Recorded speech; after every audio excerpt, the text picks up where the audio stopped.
welcome, ladies and gentlemen, to the Oceanic Pro League Grand Final. I am, of course, Max Atlas Anderson, and I will be your host for this evening. This is going to be an absolutely gigantic night. Of course, we started the split with 8 teams. These 8 teams battled it out over 7 weeks, and 2 stood above the rest. The Direwolves with an 11-3 record over the regular split, and of course, a victory over Legacy Winter 2014 champions in the semi-finals, and the Chiefs 13-1 in the regular split, and a clean sweep against Immunity to get them to the grand final. It is gigantic. And of course, these teams playing for a spot at the International Wildcard Invitational at Istanbul, Turkey. Massive, and also the title of Oceanic Champions for Split 1. But without further ado, I'm going to throw it over to our casters, Pastry Time and Papa Smithy, to get us into our first game.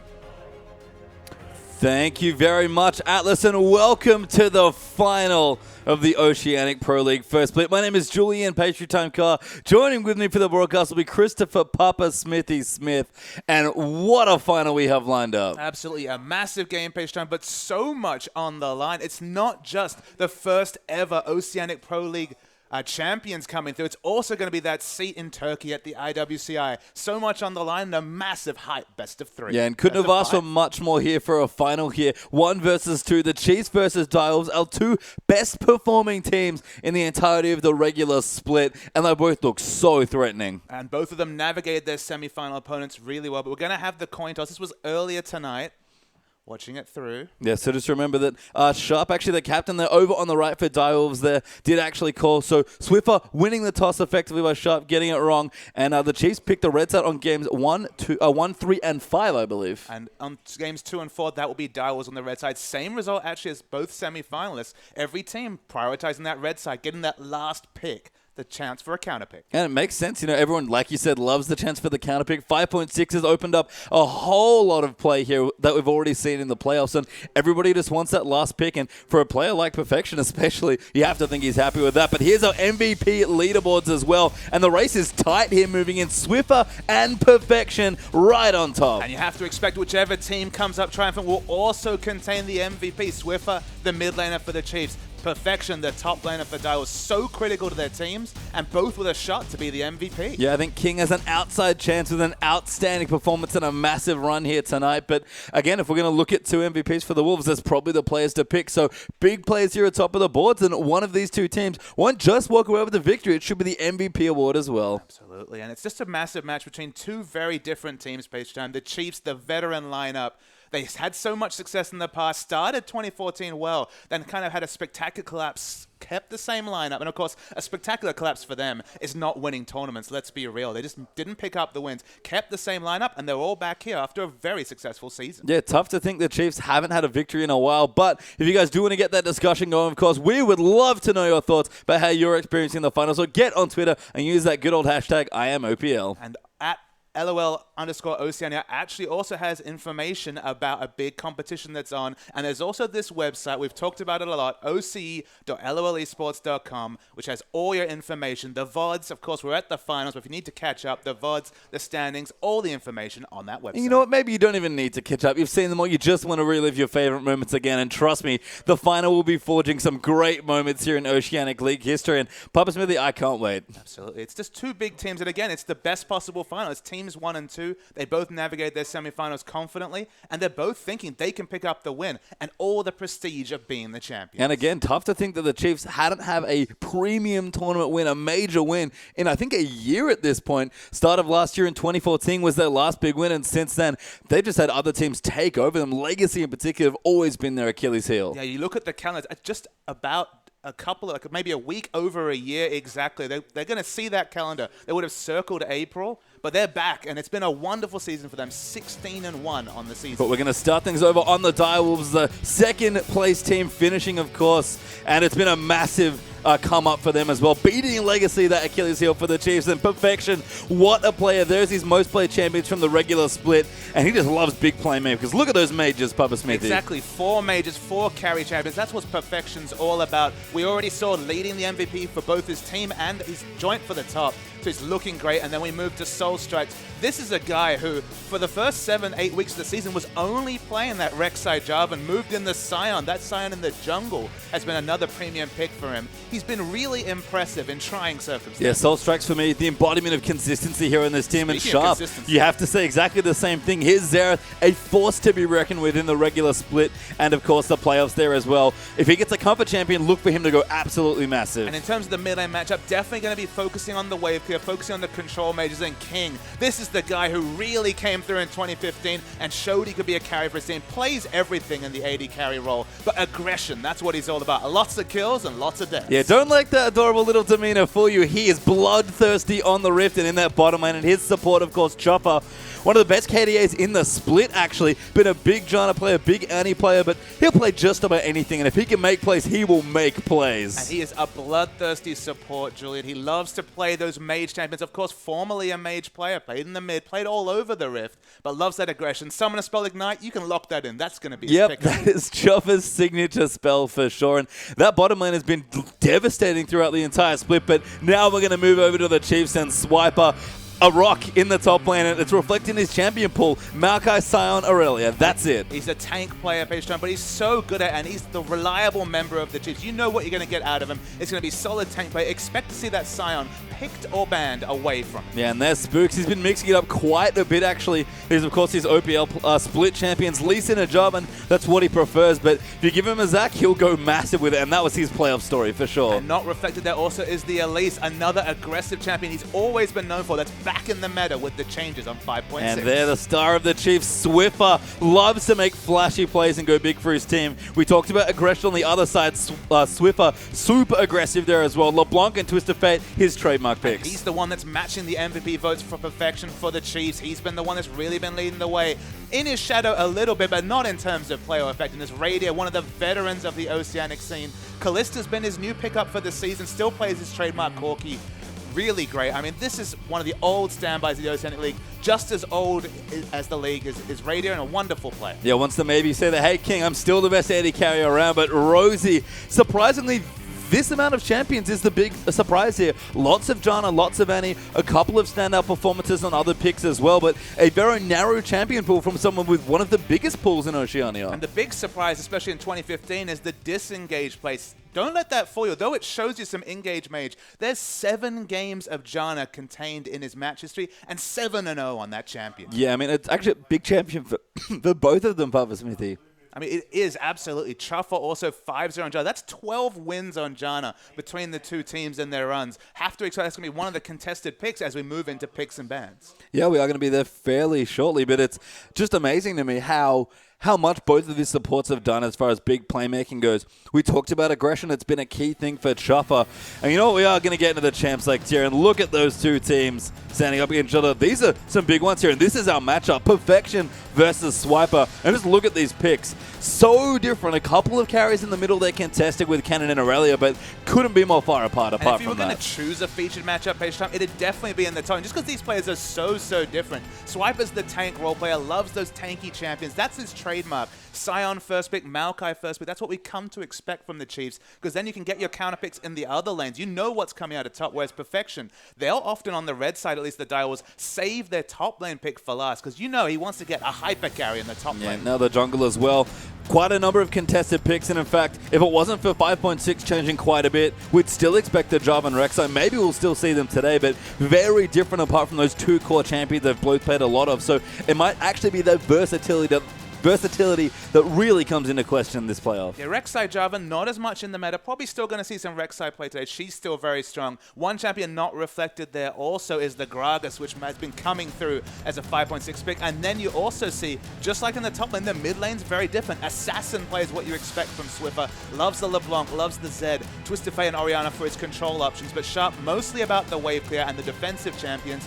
Xerath, Morgana, Lulu, and Ezreal. Not about applying necessary early pick pressure, just trying to clear waves. And he's got a top lane and a bottom lane that'll go crazy and pick up the kill. Yeah, just the one Ahri contest there as a pick between the two. But don't forget, that was quite a while ago. I think Ahri is probably a champion that Sharp doesn't really want to play in the AD carries. They've both played a ton of different carries throughout the season, and it kind of makes sense. They've got a couple late game picks here and there, just in the regular split, but other than that, they'll both play anything their team wants them to. And that's what you see with all these contested champions. Just a lot of common picks, because AD carry picks are mostly about fitting a comp and kind of adapting to the meta. Now with the big Cinderhulk item, with a lot of tanky front lines, probably going to see a lot more of those hyper carries. Jinx, Vayne, Kog'Maw, all going to be popular picks this series. And last but not least, the supports and massive contested picks. We already looked at Rosie's champions. Those 4 contested, that's his champion pool. And Chuffer has mixed it up a bit, actually has a Veigar support game in there from one of the earlier patches and has played Thresher. Interestingly, Rosie, a big Thresh player for a long time, hasn't played a single game of it, either in the regular split or the playoffs. And that's the crazy thing. He's gone from being a Thresh god to kind of putting Thresh on the bench or on the sidelines and playing that Janna. Again, going for disengage. It's opened up so many aggressive picks. Kog'Maw, Jinx, all best with a peel support. None better than Janna. Yeah, I don't think any Nami games between either of them, both fairly competent on the champion as well. So expect a lot of potential back and forth there in the bottom lane. And for me, when you look at these carries, if we want to start in the bottom side, are they going to get aggressive or are they going to go late game? That's the big question for those duo lanes. On patch 5.6, we've seen kind of the end of the Corki meta, of the mid-game carries, of the Trinity Force carries in general, because they just can't burst through tanks. So much more priority on the likes of Jinx, Kog'Maw, and Vayne. Vayne, of course, the risky option, but Radia, a very practiced Vayne player. The big question coming into this champ select, though, pastry time, which team is going to get Janna and, to a lesser extent, Annie? So much of the support picks for both the Direwolves and for the Chiefs have been one of those two support champions. Well, let's find out exactly where they're going to go. We are into the draft for our first game here of our final best of 5 here between the Direwolves and the Chiefs. The Chiefs will start on the red side. That's what they wanted. Direwolves over on the blue here for game 1. Shyvana, Kalista, Morgana, the Wolves' first 3 bans, and Rek'Sai and that Hecarim. Get it out of here. I mean, the Hecarim finally gets respect back. Only Legacy has been a team that has left Hecarim up against the Chiefs. But with this Fizz ban coming through, Janna is left open. You'd have to think they're going to snap it up. We've got to that stage where, once again, Janna is the top of the priority list, just because with how 5.6 works out, there isn't necessarily those must-pick, must-ban champions. Of course, the audience might say, what about Sejuani? She's available in this situation, but Spooks has shown he's so happy to pick up the Zac and try and match the CC engage with that champion. Janna's not locked in. No. It's actually going to be a Sivir first pick. Yeah, first pick Sivir here is what the Wolves want. We've seen her almost make a resurgence in playoffs, weirdly enough. Was played a lot in the early split as the Chiefs answer. Powerful picks here. Sion and Janna, their first It's two. a crazy thing that so many things have changed since week 1 that we're actually gone round in circle and we're back again. Sivir's the first pick, even though there's the likes of the hyper carries like Jinx who have a wonderful laning phase against Sivir. Sivir as a laning champion has been largely worked out, but with the Cinderhulk meta coming back, with it being so popular to go for the health stackers, the CC bots that need help gap closing, why not pick the On The Hunt? Why not pick Sivir for comp and just deal with the fact that the laning phase is not what it used to be? No, and you know, as you said, get those big tanks around, get everyone moving around the map, rotate. We've seen both the Direwolves and the Chiefs play some of their best games in the split on Sivir and King. Some of his best stats come from that champion. Impressive to see Perfection draw 2 bans in this first game. I wonder if he'll ever creep to the 3 bans there, because Hecarim fizzes a lot of respect, but the Direwolves are going to lock it in, and he's going to go over to Chopper, and Soul Strikes will get Sejuani. But you really feel like Chiefs have got what they want, and they're happy giving these particular picks over to the Direwolves. They've taken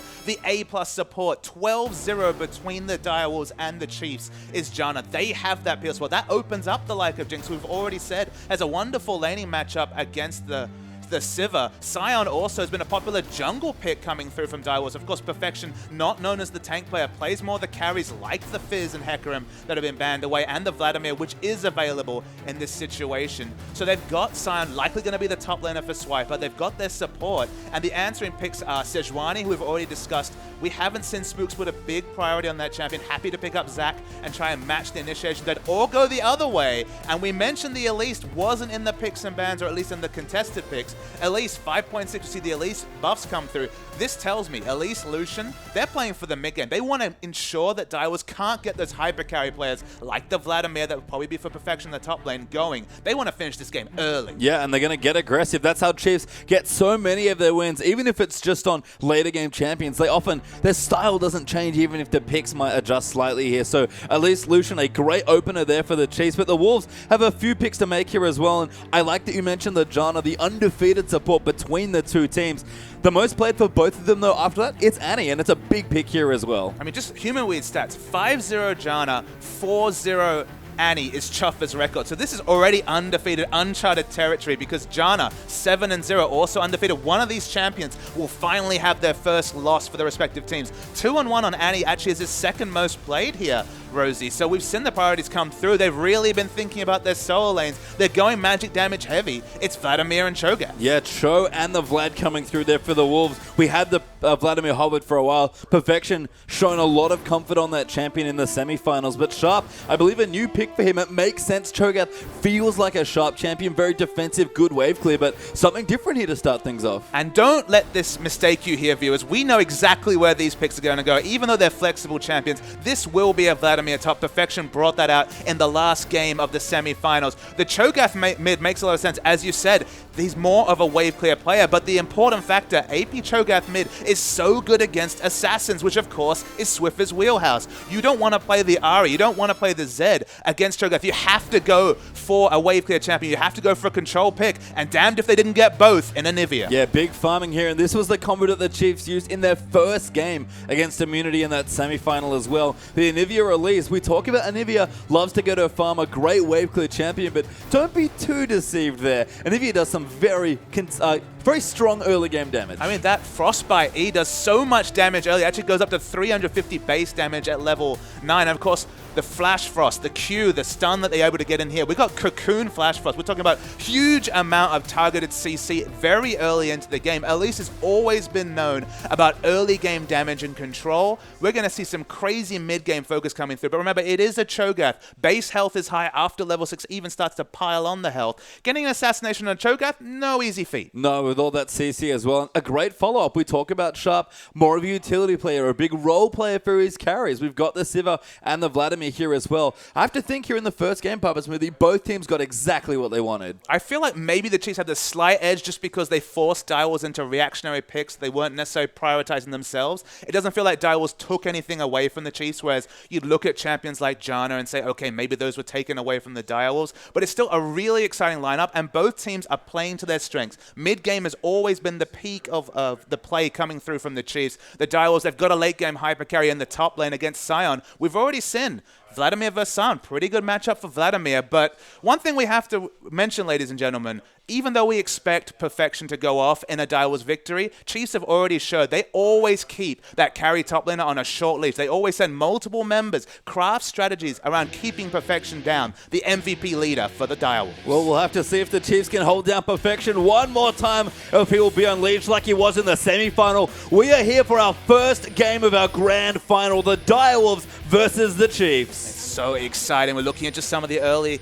rotations. Will we see the defensive fans come out? It's a massive match. We already talked about the stakes. First ever OPL champions. The road to MSI through qualifying for the International Wildcard Invitational. In this situation, you'd probably expect a defensive fan with so much on the line. Well, Direwolves are going to buck the trend at least for now and spread out as 4 now moving through. King actually scouting off in towards the mid as well. And the Wolves going to look for some early wards. What do we always talk about when we look at the Direwolves? Lane swap on Perfection. I mean, and this is definitely what the Direwolves want. They want to get as much information as possible on level 1 just to stop those Perfection shenanigans that Chiefs have traditionally been trying to pull off against this team. They're walking through a ward themselves. Their path is very predictable, and there's a lot of early game power from the Chiefs level 1. Yeah, good attempted stun there, but just some trades going to come back and forth. Sharp going to find the rupture there onto Swiper, but he's quite tanky. Rosie lining up the double knock up there. Q going to come in, finds onto 2 Perfection. Going to get low low, forced to flash. Soul Strikes now. Gonna get chased in. Swiffer. Flash Frost forward. They're onto Perfection. Damage comes in and first blood goes to Rosie. The Flash Frost, very difficult to say, but so effective in this game.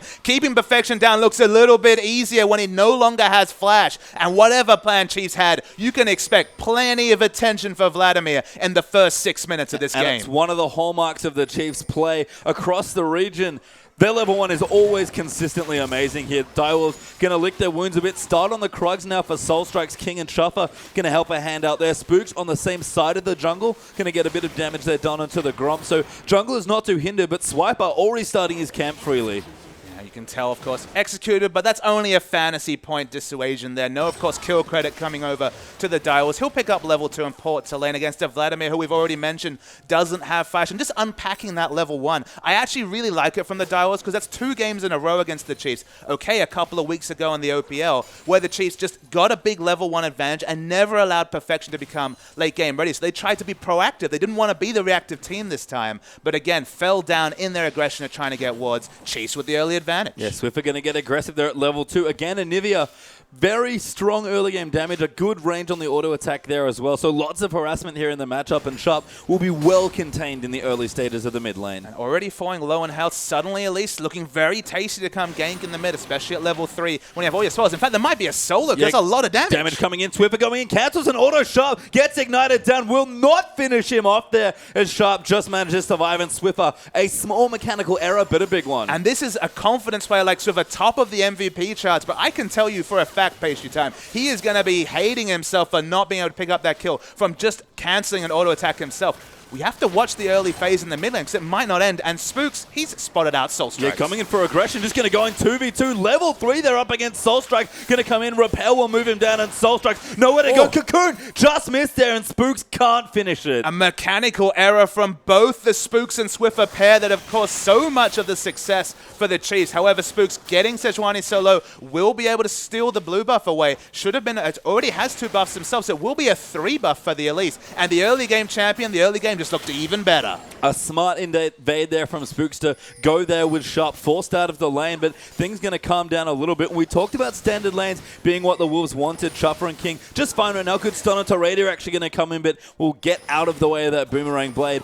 I guess the only thing though, it's not a fair fight here in these standard lanes, is it? No, we have to return to the level 1 and see what it was the Chiefs got. Okay, you could tunnel on the first blood, but much more importantly, the top side of the map has no flash. All 3 of them use the flash on the invade. So at least we've already seen in previous weeks, and we talked about how close enemy junglers have got to being able to counter jungle as Sejuani. They've been on the same side of the map. The Sejuani's been low. They just haven't had the vision. But knowing nobody has flash, you go in as Sharp. Yeah, going to come in there trying to tag him through. Cocoon lines it up beautifully. Flash Frost comes in there as well, and the kill finally confirmed. Spooks picks it up. And that's on a Cho'Gath with massive early base stats, with magic resist per level, one of the safest early game mid laners. Only thing that really takes away from safety is the melee range, and when he went to last hit a creep, suddenly the mid lane duo was there. Yeah, we saw the combo again. We talked about it, Cocoon, and that stun from Anivia coming through from massive early burst damage, and Sharp didn't get away that time. I mean, burst damage from Anivia, percentage missing health damage from the Elise Q in melee form. Man, this game got really difficult for Direwolves. They're going to have to try and find an equal footing, and the mid-game comp, the mid-game's looking earlier and earlier, as there's already a 1,500 gold lead at 5 minutes for the Chiefs. Yep, game starting exactly how the Chiefs want it, but Perfection, despite losing his flash, relatively untouched here in the top lane, and this is a different thing. Perfection's been the heavy focus for the Chiefs in their matches historically in the split. And right now, Vladimir even getting that CS back to even. Flash will be back up very soon. But now there's so much pressure on the Vladimir, who has such an item cap before he wants to fight. He needs the Will of the Ancients just to really get his laning to the oppressive factor that we all know. Level 9, Will of the Ancients. That's what we're looking for from Vladimir from his laning. And then he needs to transition into the teamfight items. Even though he double scales, he needs to get both ability power, health, all the resist that needs to come through to navigate a fight. And now suddenly, he's really the only one that's got through this early game relatively unscathed. Yeah, Spook's coming in again, going to ward up the Gromp, and we'll see that it's there. There was actually a pink ward down there earlier that Spooks did not clear out, but he's going to go back in, wants to clear the ward away. Blue still not cleared for Soul Strikes as well, so that buff is not respawning anytime soon. And so Vladimir's crept into the meta in the last couple of weeks. You might wonder why. Of course, Vladimir hasn't really seen any direct changes. He has been passed up in terms of viable top and mid laners. One thing to note, the jungle pressure pressure on average has gotten so much lower. It's much more level 6 gankers like Sejuani and to a lesser extent the Zax of the world. It's not so much the Lee Sin and Jarvans, but at least definitely harkens back towards early game ganking, towards mid-game supremacy, and the Chiefs drafting that mid-game lineup. They want to ensure that Vladimir is not relevant when the enemy Nexus explodes. They want to get this game over before we see 3-4 item Vladimir. I mean, both these teams, honestly, have not really ascribed to the 5.6 jungle. Neither of them have played very many Sejuani games, if any at all, combined between the split and the playoffs here. So they both like their pressure, but Spooks opted back in for the Elise, and Soulstrikes with the Sejuani, you can tell already, struggling to keep up despite the even CS. And the Sejuani pick in general just hasn't been a power pick in the Oceanic region. We've seen in other regions Sejuani really being a viable first pick champion, but not so much in the OPL. And as you mentioned, it's been more the mid-game champions with the return of Elise and, of course, Lee Sin and Jarvan that have found a lot of success. And Spook's now going to counter jungle away the Raptors. Does get them down now, continuing to put pressure on Soulstrikes' map. We'll even leave one there as well, just as a bit of a message being sent there or left in the jungle. Spooks now going to rotate down, wants to find Soulstrike, still with a level advantage and trying to see if he can get a kill. I mean, even without a level advantage, you're always going to have a dueling advantage as an Elise in the early game. She falls off in the late game in terms of damage, but as single targets, in a 2v2, in a 1v1, get the hell out of there because the Elise does so much early damage. Yeah, Soulstrike's in the back of the lane here in the bottom side now as well, looking to potentially get some aggression on, but Spooks spotted by the wall, cleared it out with the Raptor sense from the buff that he stole away from the Direwolves jungle, and after those first early kills, could have maybe been one or two more, but things have calmed down a little bit. And just going to pass over the blue buff. We're only just now getting to the second blue buff spawn stage in the game. Swiffer versus Sharp in the mid. Of course, there's going to be a CS advantage with the pressure that's been put out by Spooks in the mid lane. Level 7 to level 6. As a melee champion, even with good early wave clear, you still need a few more points in the Rupture before you can ranged wave clear as Cho'Gath. Yeah, and Sharp's blue going to be heavily delayed because of all the counter jungling that Spooks did. So Swiffer with that blue in the tier, plus the components of the Catalyst all completed, going to have a good amount of pressure here. Sharp, now level 6, a lot safer and a bit more threatening with the Feast, providing some of the extra health, but Swiffer going to continue to harass him here. It's worth knowing that Sharp needs to be pretty self-sufficient this game. They have the late spiking Sejuani, who wants to farm up, who needs items to be relevant, not necessarily... And she needs her lanes to do a lot of damage. And at this point, not really going to get that from either of her solo lanes, maybe from the Sivir in bottom with the Annie. But in general, looking for Cho'Gath to be self-sufficient and already struggling in the early game. As Spooks basically has the run of the jungle. He's had both Scuttle Crabs down during this game. They're starting over on the Dragon. Even though it's really a sin by the Direwolves, I don't really think they can contest. I mean, the Direwolves often give up some of their early Dragons anyway. They're a team that surprisingly does not get that many Dragons, at least early first Dragons here. The Chiefs will take away the first. That's conducive to what they want. Boomerang Blade almost snuck in there, but Spooks smites it away. Smites it away. They secure that first Dragon. You're completely right. In general, the Direwolves look for that long laning phase. If you look at just the semi-final games, average 10 minutes longer games from the Direwolves compared to the Chiefs. The Chiefs, they were finishing games early around the 25-minute mark. They've picked a comp to do a very similar thing here. The pass mark for Direwolves in the first 15 to 20 minutes is just to try and keep this gold disadvantage around the 1 to 2,000 and get items on Perfection and Sharp. Get those solo laners going, because Perfection in particular, plenty of items before he's looking to fight. And it makes sense. It's not the Dragons they're as concerned with because they can get them later once they've scaled up. It's the gold and the pressure from the turrets that they really don't like. So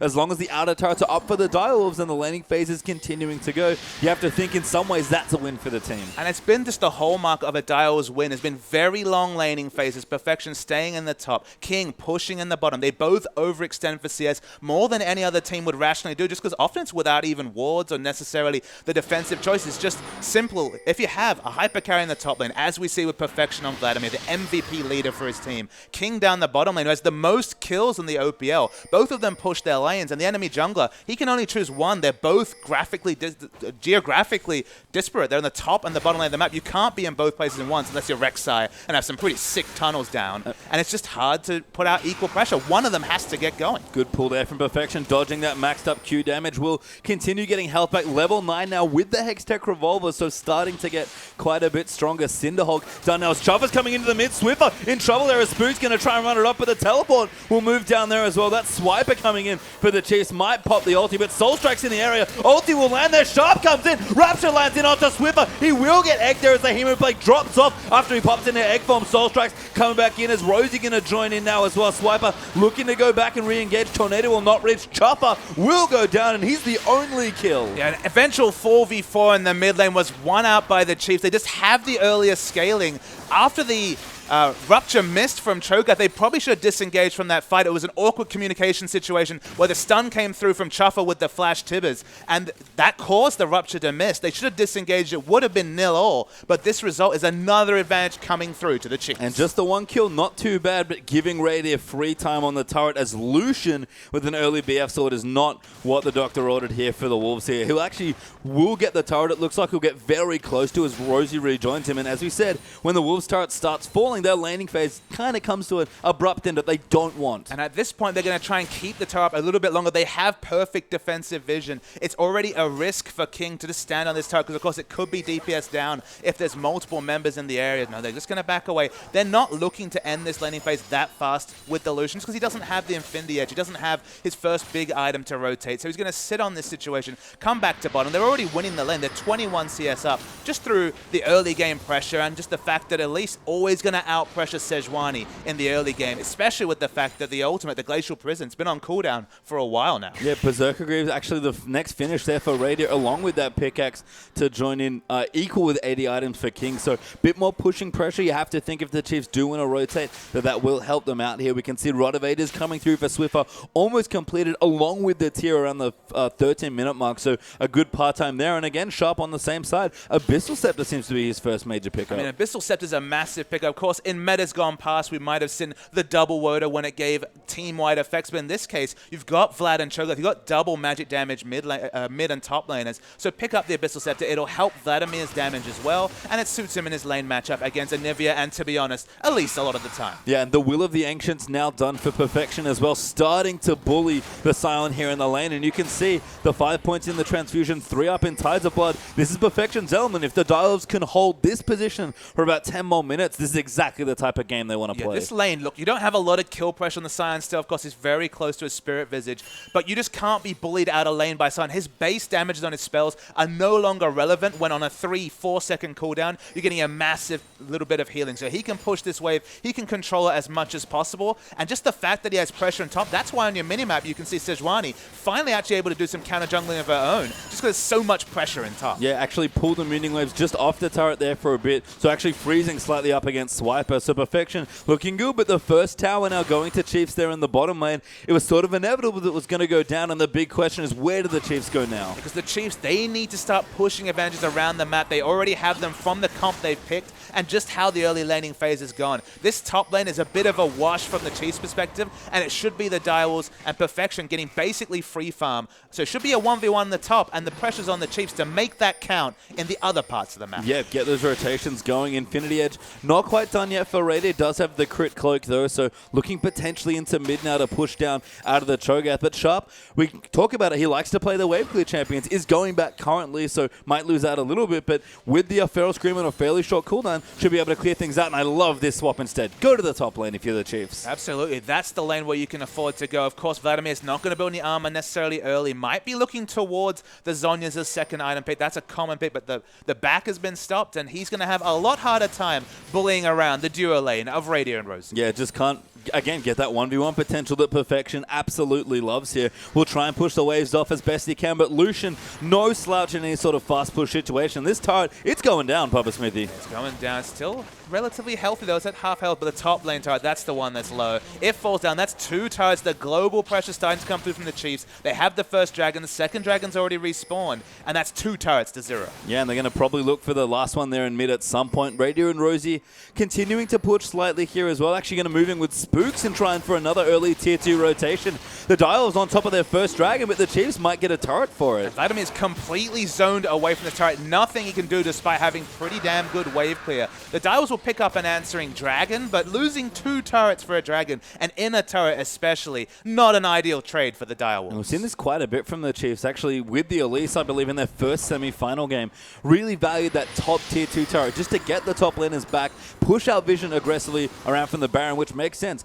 Second Dragon, not that important. First Baron, much more. And there's another factor there, Page Time, as well. You get a lot of control over the Direwolves blue buff if you're the Chiefs in this situation. You've got Anivia. Getting her a permanent uptime on blue buff. Okay, it's not quite permanent, but it might as well be. Cho'Gath obviously needs the blue buff. He hasn't gone for his CDR item first. Very long cooldowns, and it's one of the downfalls of Cho'Gath in general, is those cooldowns are long. And if you miss things, you don't do a lot. That's the initiation. Yeah, Swiffer coming in, but Swiper dives in with a two-man ulti. Q will not land as Chuffer has a great stun there on Annie. Good knock up there as well for Sharp, but the Chiefs, they're in the mid lane. They're going to try and push down the third outer turret. The disengaged Tibbers, you don't often talk about that, but it was completely on point by Chuffer, and the re-engaged by Soul Strikes. I think he's gone a little bit too aggressive. He does have his ulti, but he's quite low. Cocoon will be flashed there as Spooks looks to move in again. A great double stun there coming through. Chuffer almost goes down, but Perfection down here now as well. Repel will just get Spooks to safety as he's able to buy some more time. The Chiefs still pushing. Radiant now going in deep, flashing onto King, but might have made a mistake. Ulti wide though from Soul Strike,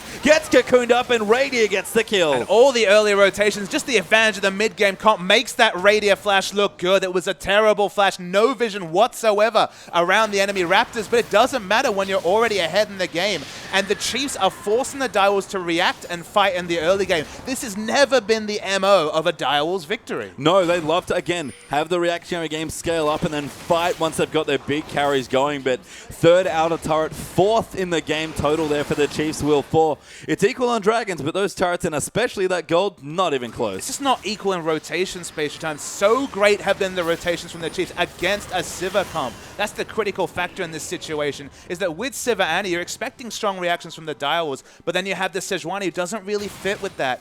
In general, the Direwolves comp, especially with no CDR on Cho'Gath, if they don't hit their skill shots on Soul Strikes and Sharp, they just flat out lose a team fight. There's so much downside to a fight coming out from the Direwolves, whereas every skirmish, you've got Elise, Cocoon, you've got Flash Frost, both on a short cooldown. Skirmish value, it's ahead, massively ahead for the Chiefs. Even went for that early power spiking AD carry and Lucian, and they're forcing Direwolves to fight just because they're going to take down every turret in the game before Vladimir even has 2 items. And you're right, it's not rotation Sivir here that we're seeing, but that's not what 5.6 Sivir, especially in this comp's being picked for. Get your big tanks in, get your melee sustained DPS mage in Vladimir deep into enemy territory for big team fights. The issue though, it's the same problem for the Wolves. They look to scale up into the late game and really let Perfection do a lot of the heavy lifting, and right now, Chiefs, as you said, just shutting that plan down. So one thing about Sivir is, one of the kind of genius things about the Chiefs' rotation to top is that although Sivir hasn't necessarily been about mowing down the first 3 turrets when you're a Sivir comp like she was before, when her laning matchups were really, really strong, still, often the first rotation from bottom is to mid lane, and of course Sivir has that on the hunt, can react to those pushes very, very easily. But going for the option on the other side of the map, it's a bit from the Direwolves playbook, to be honest. They've been the ones taking advantage of the fact that Sivir, although she's happy in this bottom lane wave clearing, she can't react to multiple members in the top lane without losing on a hell of a lot of farm. Good mind game there from Swiffer. Pop Sharp into the Flash Frost for a bit of damage, but Cho'Gath very tanky. Abyssal Scepter done. Fiendish Codex now coming through for that cooldown reduction you talked about, Papa. That's so important. And getting tanky with the Feast Axe, now level 11 for rank 2 of that ulti. Sharp very tanky, but the Chiefs not letting up on the pressure. And Rosie, the moment he pings level 9, instantly goes back and buys the Oracle's red trinket upgrade just to be able to start clearing out the vision. It's already looking very dark map here coming through for the Direwolves. Chiefs, they want to just double down on their excellent early game, ensure they deny every vision possible. 2 pink wards up, giving a little bit of like pressure possibilities for Vladimir and Cho'Gath.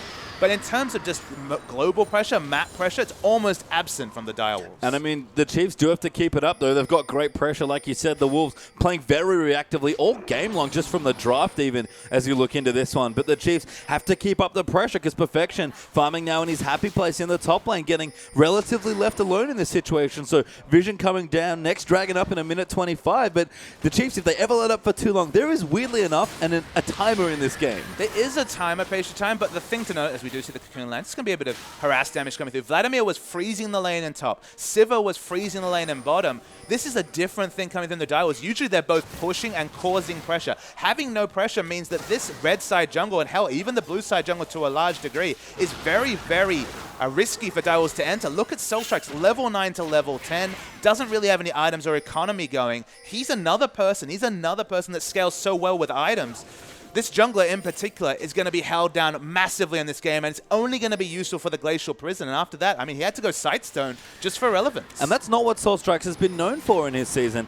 Again, big Rek'Sai, big Jarvan player. Spook's going to get initiated on. Shuffle will follow in, but no stun quite yet. And Swiffer is in the area, going to lock up the Sejuani. Good damage coming through, but the ulti will nail them there to sort of seal them in sharp. Now zoning them off with the Rupture. Everyone's safe for now, but things getting tense. Dragon up in 20 seconds. But this is certainly not a Sejuani you see in solo queue, who's got a few items, just looking super strong, who is a threat just in and of herself. This is a Sejuani who's far behind in the game. Only useful for an ultimate and just a few defensive wards. All those wards have been cleared out. Not getting much value from the Sightstone now, and Spooks gets actually the cocoon onto Chuffer, and there's the catch. Very, very nice. We're going to force the flash from Chuffer. Big Frostbite there, going to put Chuffer at 50% health, but with the pressure on the Chiefs, honestly didn't even need it. They'll be able to take away their second dragon. I mean, it's the world's safest dragon at this point. You saw the flashes down from Chuffer. Soul Strikes had to use the Glacial Prison defensively just 30, 40 seconds ago. It's on a very long cooldown in the early levels, so the second dragon for Chiefs is going to be completely uncontested. You can see that gold lead still strong for the Chiefs, about 5,500 gold, but Perfection farming away.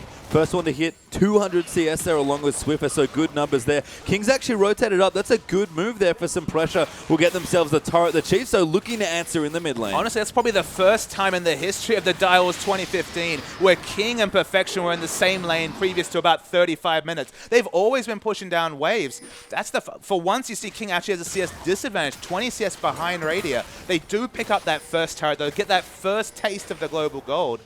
We saw in the one loss the Chiefs had against Fortnite, it was a similar sort of gold advantage the Chiefs weren't able to take advantage of. There's still, as you said, a timer on this game.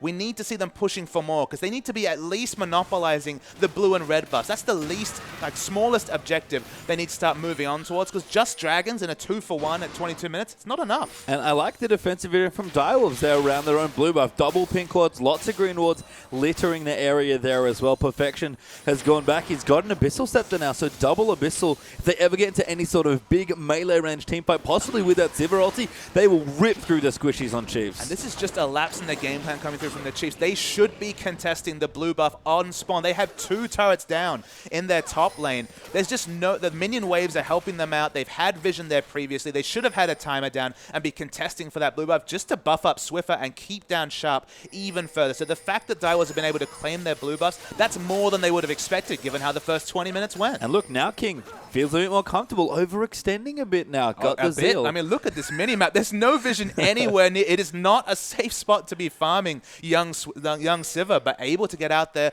push in the wave, and suddenly the CS starts to come up for the Direwolves, and suddenly the Chiefs, they need to really start formulating a plan. This is a settled lineup. They've always had clear shot call, and they need to show it right now, because at the moment, the last 5 minutes in particular, there hasn't been a lot of pressure on the Direwolves. Now let's talk about scaling for a bit here, Papa Smithy, as we have a slight lull in the game. We talked about the Wolves. They love to scale. You can see by the champions here, the Cho, the Vlad especially, even the Sejuani here, looking to scale up here.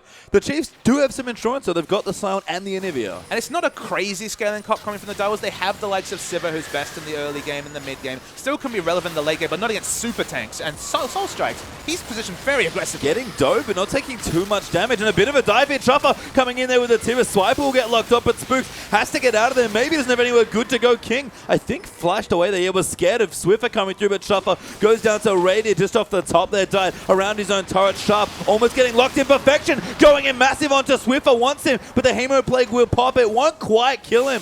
And I think the egg might even be there anyway. The Chiefs a bit messy, but they'll keep pushing. And you actually see the monster in pop. They want to keep going. I don't know if they can dive, but they're thinking about it. Swiper wants to dive. Soul Strikes will be the target. Swiffer will get that kill into the Anivia, and the tier 2 turret will go with it. And the person that was held down the most is Sejuani, positioned aggressively, but didn't have the items to be able to impact the fight at the front. Just died, unfortunately. So Chiefs, they finally get another objective. Those 5 minutes, they were good for the Direwolves, but you can see the Chiefs still winning those team fights. And again, the Chiefs have shown plenty of proficiency fighting together, especially when behind. That's been one of the hallmarks of games where they actually have been behind in the regular season. They're capable of fighting here. I think the comps are fairly comparable as far as power goes. It's just a matter of can the Wolves get to their comfy spot. I mean, it's an item timings question as well. You look at this at Swiper. He is shrugging off any semblance of burst damage with the Spirit Visage into the Warmog. So much health already stacked up.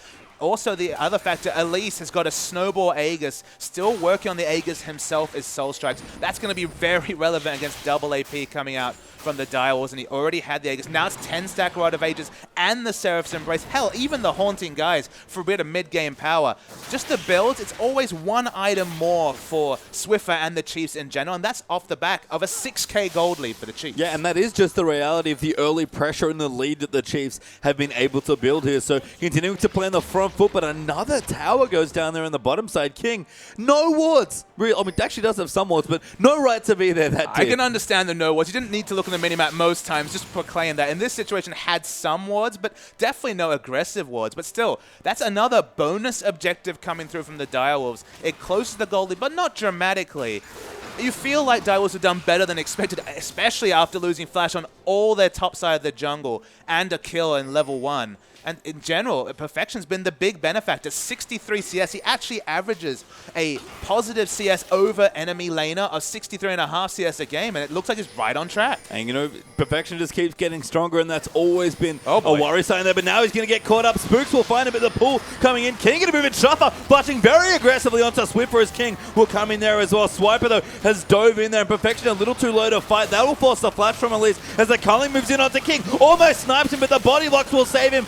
Rady there gets ulted there as it moves in for Vladimir, but Soul Strikes will go down to Speaks Perfection, fighting 1v3, almost able to get them down, but the shield's too strong, too much power from the Chief. Sharp, a great rupture, he's going to get cut off by a stun, does get picked up, Tornado comes in, and that's 3 for 0 for the Chiefs. Yeah, the first pick came on to Perfection. He's the only one who was actually item tuned to fight, but burst down to 30% health. They thought about the re-engage. To be honest, they just stayed too long. They weren't fighting over any objectives. The Direwolves could have just disengaged, but it looks like it's going to pass over Baron to the Chiefs. Yeah, poor Scuttlecrab sort of dies in the collateral there as well. A Swiper roared him into the pit, but Baron getting aggressed on will go down here. Soul Strike's not in the area despite being alive, and 28 minutes, the Chiefs now with the first Baron of the final. And this is the first big advantage the Chiefs have been able to claim is the Baron. They still haven't broken the base. There's still hope coming through for the Direwolves, but it's going to be the Dragon picked up as well, the third Dragon, for even more mobility. The 5% movement, it just helps with the rotations, which have already, barring those 2 turrets, been very on point from the Chiefs. Dragon will melt there to the Chiefs' damage right now, and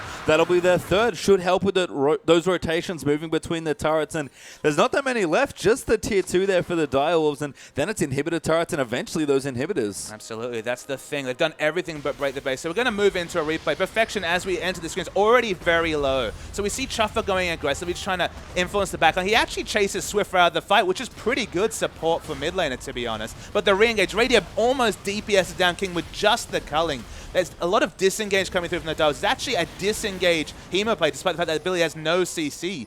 So it forces Perfection to go back in the fight. Again, he's caught away, and finally Sharp caught by the flash. Was just at maximum range coming through.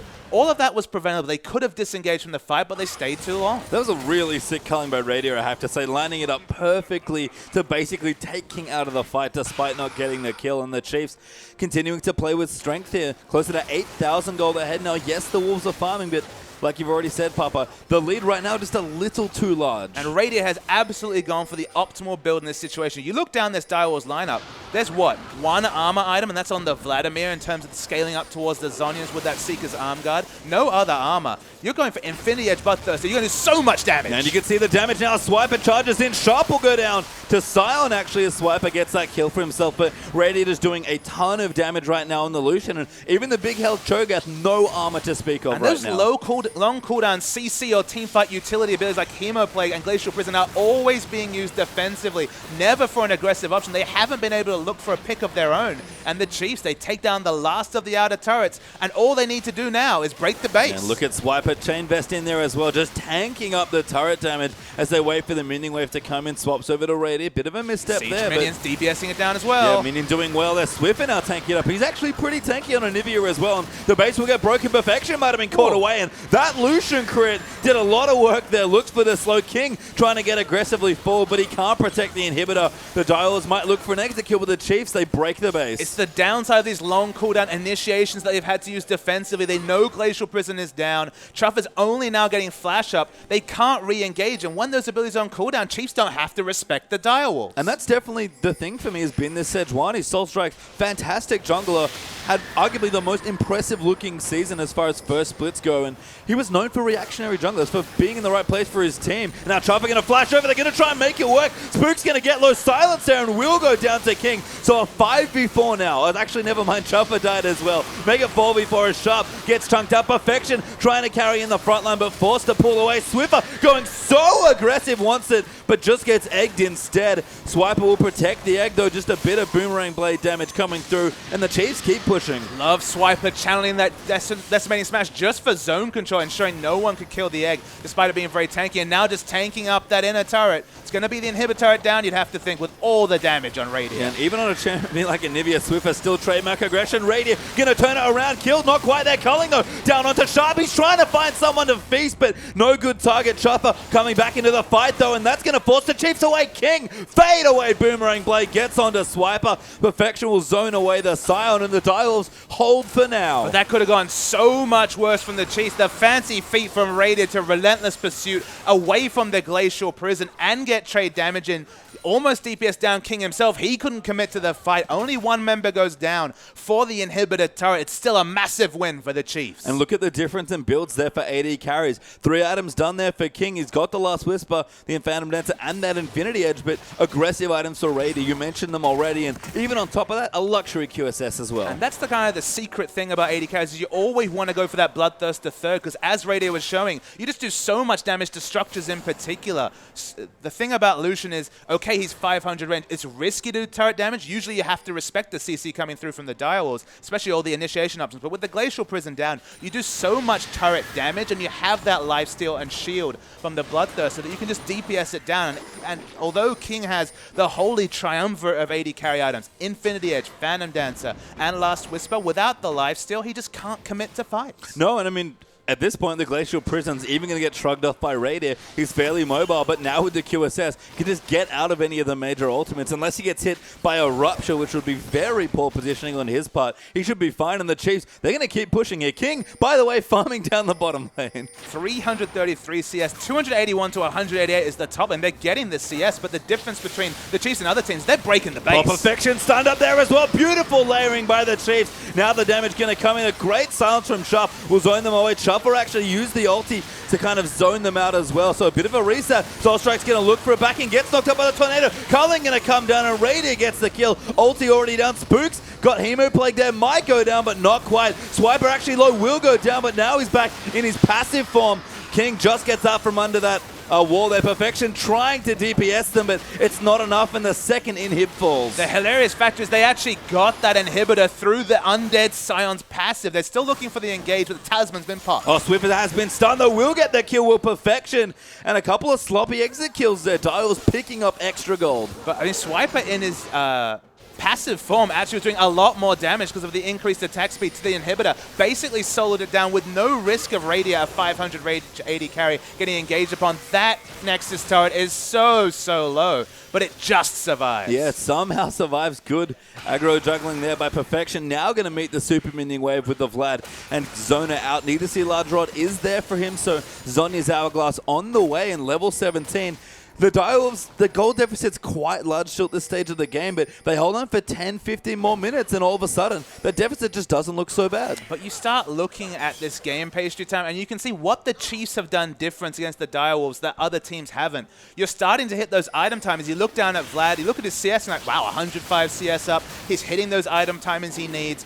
Siv's got all the damage, but the difference is that in all that time, in the 34 minutes, they've gotten 4 dragons, a Baron, 8 turrets, and 2 inhibitors. inhibitors. Unfortunately for the Direwolves, if you keep your base up and you delay it to this point, absolutely you're doing fine. You're team fight ready. But any team fight goes towards the Chiefs, the game's over. And it's just been a constant delaying of that power window, just taking just enough so the Direwolves have to keep playing on the back foot that's gotten the Chiefs to this position, despite all the farm that the Wolves have been able to find. A second Baron will get a look at now by the Chiefs, but the Direwolves looking to contest. And the big thing to me, difference between Spooks and Soul Strikes, you have to say, we already mentioned the Sejuani held down 0, 4, and 2. 2 assists on an initiating tank is so low, but they only have 4 kills. This rotation's fine, but what are they rotating against? Baron's being DPS down. Baron falling so swiftly now as well. Radier chunking it through there with the help of everyone else. Spooks will get it, and the Dial's not even in time to initiate. King trying there has actually popped the ulti. Locker moves in. Chopper goes in massively aggressive there, but the zoning Q from Sign will keep them up. Perfection will get DPS down and forced to pull early. Does heal it up. Swiper keep going in, and they're still fighting. Sion will go down. Dire will somehow get that kill with the Baron up. Chiefs fighting with the Chiefs now on the right side of the map, and Soul Strikes gonna get caught up there. Just tanky enough though. Great War gonna flash in and nowhere to go. Swiffer gets that kill. And finally the Direwolves get the team fight they've been waiting 35 minutes for. Perfection with a wonderful pull, but might still be dead. Oh, Repel coming through, that will follow in. Perfection now going to get chased in, and movement speed's good. Perfection doing just enough jukes, buying time, or at least trying to. Zonya's perfect there by Perfection. Pull there as well, again, just buying time. Will go down here. Swiffer going to claim the kill again, but they protect the base. Perfection with the wonderful Vladimir mechanics, and just the sidestep on the Cocoon was just beautiful work. Bought a lot of time. Again, it's time that unfortunately the Direwolves, you don't feel like they're going to be able to put it to good use. It almost feels like one of those games where you're a Nasus with 500 stacks, but your base is completely ruined. And the Chiefs, they're taking no liberties. They want to keep pushing. Rosie actually got watered in a bush with his oracles there and apparently didn't do anything about it, but the Chiefs just want the objective, maybe realize the ward not that relevant at this stage of the game. Mid inhibitor will fall now. The Chiefs massively ahead as far as Golden, setting up for a kill. Soul Strike gets stunned, but the Chiefs starting their siege. They have to wait for their cooldowns. They're not up. Swiper going in there. King forced to flash away. Good scream there. Coming through now as Cho'Gath will move in for the Rupture. Radiant getting aggressed on, but the siege minions taking out the turret. King in a lot of trouble, but a great spell shield will keep him safe. Sharp trying to disengage. They're buying time for Perfection. He is back now with the Vladimir, but the Chiefs still moving forward. Now going to run in. Great three-man stun though from Swiffer, and they'll let the siege minions do the work for them. Speaking of siege, the Culling's out. Sharp's low. Sharp in trouble there. Does go down to Radier's Q that finds him through it. Double kill there coming through for Lucian. Chiefs going to take the last inhibitor turret. Tibbers gets a love tap there as well from the piercing light. The base in tatters. Chiefs will take game one. Yeah, Perfection's actually still at the back of this fight. Was high health for most of it, but it's not going to matter. We see the team here still with level heads, despite the fact this will be the 1-0 for the Chiefs. Yeah, Rock back in their chest. Spooks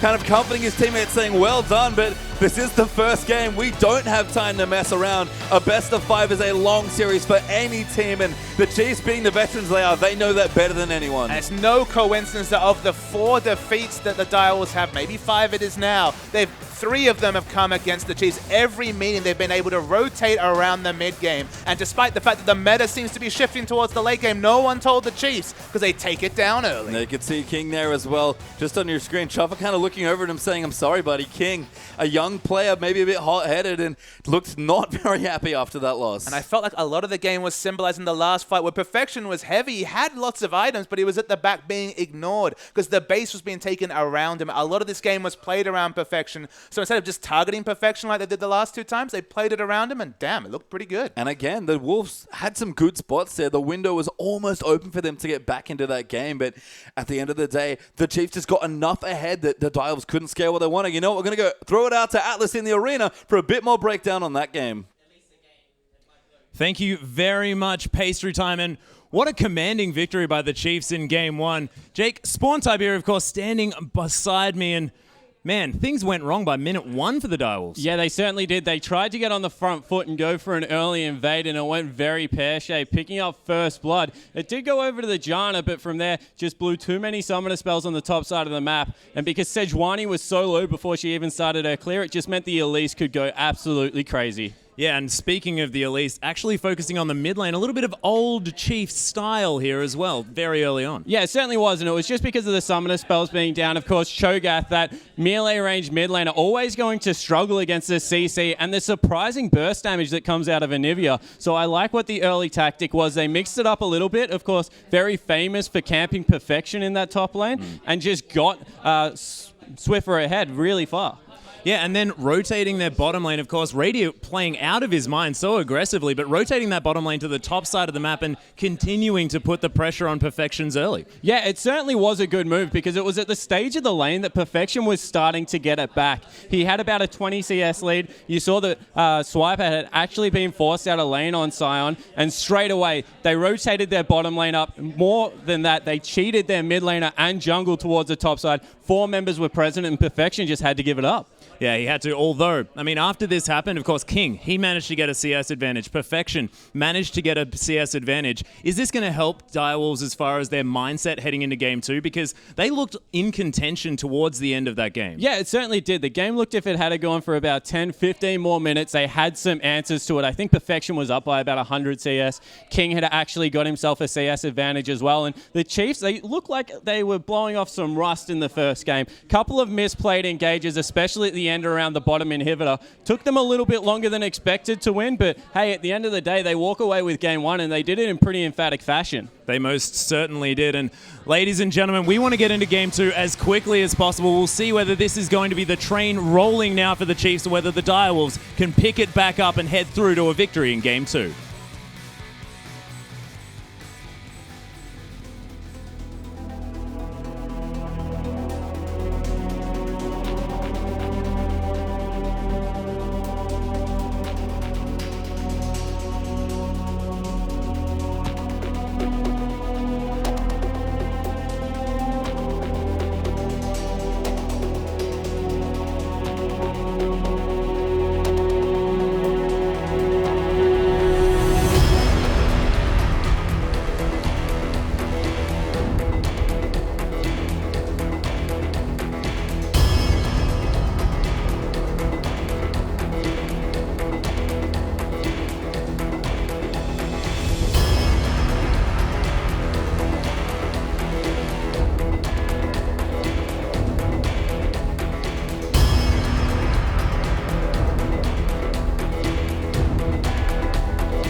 And welcome back, everyone, to the final of the Oceanic Pro League between the Chiefs and the Direwolves here. We just saw Chiefs in a very strong first game take it out, but there's still plenty more games to play, Papa Smithy. If there was one person to be the MVP, it has to be Spooks on your screen right now. The difference in jungle pressure between Elise and Sejuani, we already mentioned Chiefs, they went for the early game comp. Early mid was their power spike. Elise, one of the strongest early duelists, went around, was able to take advantage of the fact that the level 1 had 3 flashes down. But we're going to see a replay coming. This is where the game was decided to me. Even though it was a good start to a fight, Swift has actually chased away. Direwolves, they use long cooldown ultimates just to disengage. Radia's culling does massive damage, so that's why the Hemopeg is popped, just in the hopes that it will disengage the fight. But the picks continue. First, of course, we see Spooks himself take down his opposite number, Sejuani. Perfection overextends, trying to dissuade the rest of the fight, but the picks will continue. Flash Frost onto Cho'Gath. All the pick power, all the early CC used masterfully by the Chiefs. And that really set the tone for what was an impressive mid-game performance from the Chiefs. And it's been the story, honestly, of Spooks versus Sejuani, has to be said. Every time he plays against a Sedge, whether or not it's on the Elise going super hard or even just on the Zac, just managing to outpace and outpressure, these Sejuanis keep falling behind. You have to think teams are just going to stop playing it into him. And that's the thing. He has not been prioritizing the Sejuani. He only played one game himself. And it's actually played against, I believe, 3 or 4 Sejuanis at this point. And he either goes for Zac to match the early pressure, go for another Cinderhulk jungler. If he has a mid lane like Orianna, you want Zac perhaps for a ball carrier. But on the other side of the coin, if you want to go for early mid game, and with the likes of Lucian and Sion being picked up, you know they were going for a mid game power spike. Go for release just for so much early pressure and ensure that the game never gets to the point where Vladimir or Sejuani are relevant. And that was kind of the game there. I mean, Perfection had some space, got his farm going. But guys, we do want to know, of course, who you think are going to win here as well. Do you think it's Perfection's Vladimir and his big carry? Will it come up big again? Or is Spooks and his Elise just going to run over this jungle? Get on Twitter and use the hashtag DWWin for the Direwolves or CHF win for the Chiefs. And of course, use that hashtag IamOPL. So just returning to the champion select, one of the things we were talking about how it was an even draft, but I mentioned the fact that, look, Spooks in particular, Chiefs in general, are happy to give away the Sejuani. It's not a priority pick coming through for the Chiefs. So them having, Direwolves having that champion, it almost worked against them, you'd have to say. It wasn't the soul strikes that we saw during the regular season and even in the semifinals. Sion being taken away is actually another hit to the pool of soul strikes. And that's, you know, he went to the Sejuani. It was the strongest champion available and opened up the Elise pick. So I feel like the Chiefs, they were just one step ahead. They were happy to give away what they gave away, and they got the priority picks like the Sion. Yeah, and Jarvan falling away hurts, honestly, both of them. Both Spooks and Soul Strikes, big Jarvan players, but we'll see what changes here. Another Rek'Sai ban for Chiefs, this time on the blue side. Kalista banned away from Rady here by the Direwolves, and we're all reset here as we move into game 2. So the red side advantage does go to Direwolves this game. I'll say advantage just because, look, every team in the playoffs has picked the red side, so obviously the value of a last pick has been outweighing any potential of snapping up an early champion. It's just a sign of patch 5.6 where the balance levels, honestly, that's why we see so many champions in competitive, is there's no real must-pick, must-ban champions in terms of first picks. And so the Direwolves, we saw Chiefs last pick the Anivia, did so much work for them. What will they be able to last pick for? Because I have a sneaking suspicion it's going to be for the top lane. Yeah, it's going to be for Perfection, you have to think. And Hecarim's been banned away from him again. Shyvana, there's some respect over to Swiper, who saw a play on the champion in their semi-final, and Urgot banned away there by the Chiefs. So Urgot's a very powerful pick. Of course, it punishes AD carries. Radius 707. Apologies to him when we're talking about MVPs. One of the ways to hold down a hyper carry AD carry player is to pick up the Urgot. Of course, Sharp can also look to play it in the mid lane to keep down one of those more powerful picks, like say Twisted Fate, for example. Once again, it's the Sivir priority put on by the Chiefs. Yeah, Nivea, the last ban actually from the Chiefs, so going to take away that mid lane pick, but lots open now potentially. Only the one ban this time actually up against Perfection with a Hecarim, so Direwolves a lot of room to maneuver, and they're going to get the Janna and the Sion, exactly the first 2 picks the Chiefs got. And the mirror picks in general. Sivir was your first pick from the Direwolves in game 1. The priority seems to be very similar for these teams. Where the draft goes from here, that'll be interesting. And wow. Swiper had some massive carry performances in the semifinals. That's a notable fact, because previous to the semifinals, definitely been that tank role player, but I believe 18 kills or so on this Aurelia over 2 games. Did massive work, and Nautilus is either going to be a support or jungle, you'd have to think. Yeah, fairly big pick there for both of the top laners, actually. So Aurelia, they're coming through. and along with Nautilus, have to think it's jungle at this point. Could, of course, be a support as well, so bit of flexibility there, but the Chiefs are trying to cut away some of the options from the Direwolves. In terms of flex picks, just because we know these teams so well, the Direwolves in particular, they don't really have a lot of flex picks because Perfection's not a Scion player. Of course, he could play that champion, but he's been needed by his team to play more carry champions. You'd have to think that Sion's going to Soul Strikes in the jungle. Vladimir, expected to be a top lane, could be a mid lane champion. I could see it fitting Sharp's playstyle to some degree. The Nautilus, though, that is a flex pick coming through from the Chiefs. It could be support. We could see the return of engaged support Rosie, or it could be Spooks in the jungle. Yeah, and Corki there, the 80 carry pickup for King. Bit of a wonky matchup up against the Sivir. Probably one of the better ones still left in the 80 carry pool as far as Sivir matchups go. But we'll see what the Chiefs want to pick away. They've got 2 picks to make here. And as we've said, teams really seem to want the red side. So the Chiefs going to make some of these picks blind. They're going to have to blind pick their soul laners. That's just the reality of being on the blue side. We're waiting to see what they're looking to pick up in this situation. They've already got their 80 carry top laner, and we'd assume jungle or support.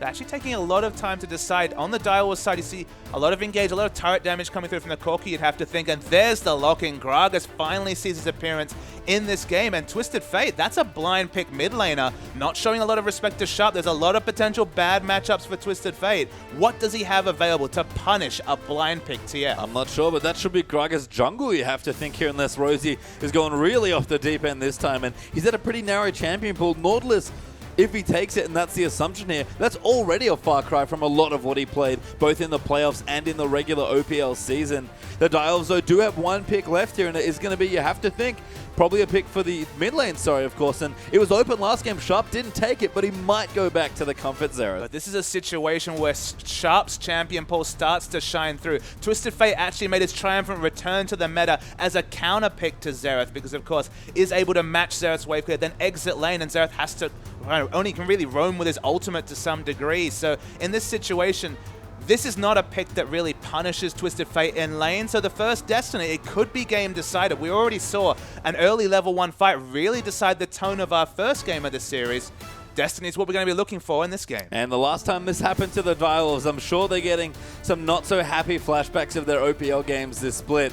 Perfection was the target of many a Destiny here by Swiffer, so the Chiefs might be back on the old Camp Perfection plan. Yeah, it was Chiefs versus Direwolves game 1 where they really punished him on the Rumble, I believe, that game. First the Aurelia really working him down, then the roam from the jungler, then the teleport coming in from Twisted Fate. Look, he'll take what he can get with the Destiny, but man, he's going to be looking towards that top lane. And that's the thing, when you give Swiper Aurelia, that's the other thing that shifts for the Chiefs. No longer is he just there self-sufficient on a tank. Spooks is up there in his lane. Swiffer might be there in his lane as well, getting him ahead. And as soon as Aurelia starts to tip the balance of a lane, she takes over. And you notice the one thing you can say about this draft-based time is when they lose the Janna, when they lose the disengaged support, they just get the disengaged jungler, because to some degree, that explosive cask, it's pretty much a ranged Monsoon. Yeah, I mean, that's a different thing here for Spooks. Great thing to point out. I've heard Gragas actually compared by Spawn, of course, one of our color commentators here, likens it most to Lee Sin, and if there's ever a big Lee Sin player in Oceania, it's probably Spooks. A lot of early damage coming through, the gap close with the body slam, and then the ultimate. That's the unique factor. So much disengage, and hell, potentially engage. I mean, we'll see what he does with it, but it should be early aggression again here for the Chiefs. They're about to break out of the base here for our second game, in the Chiefs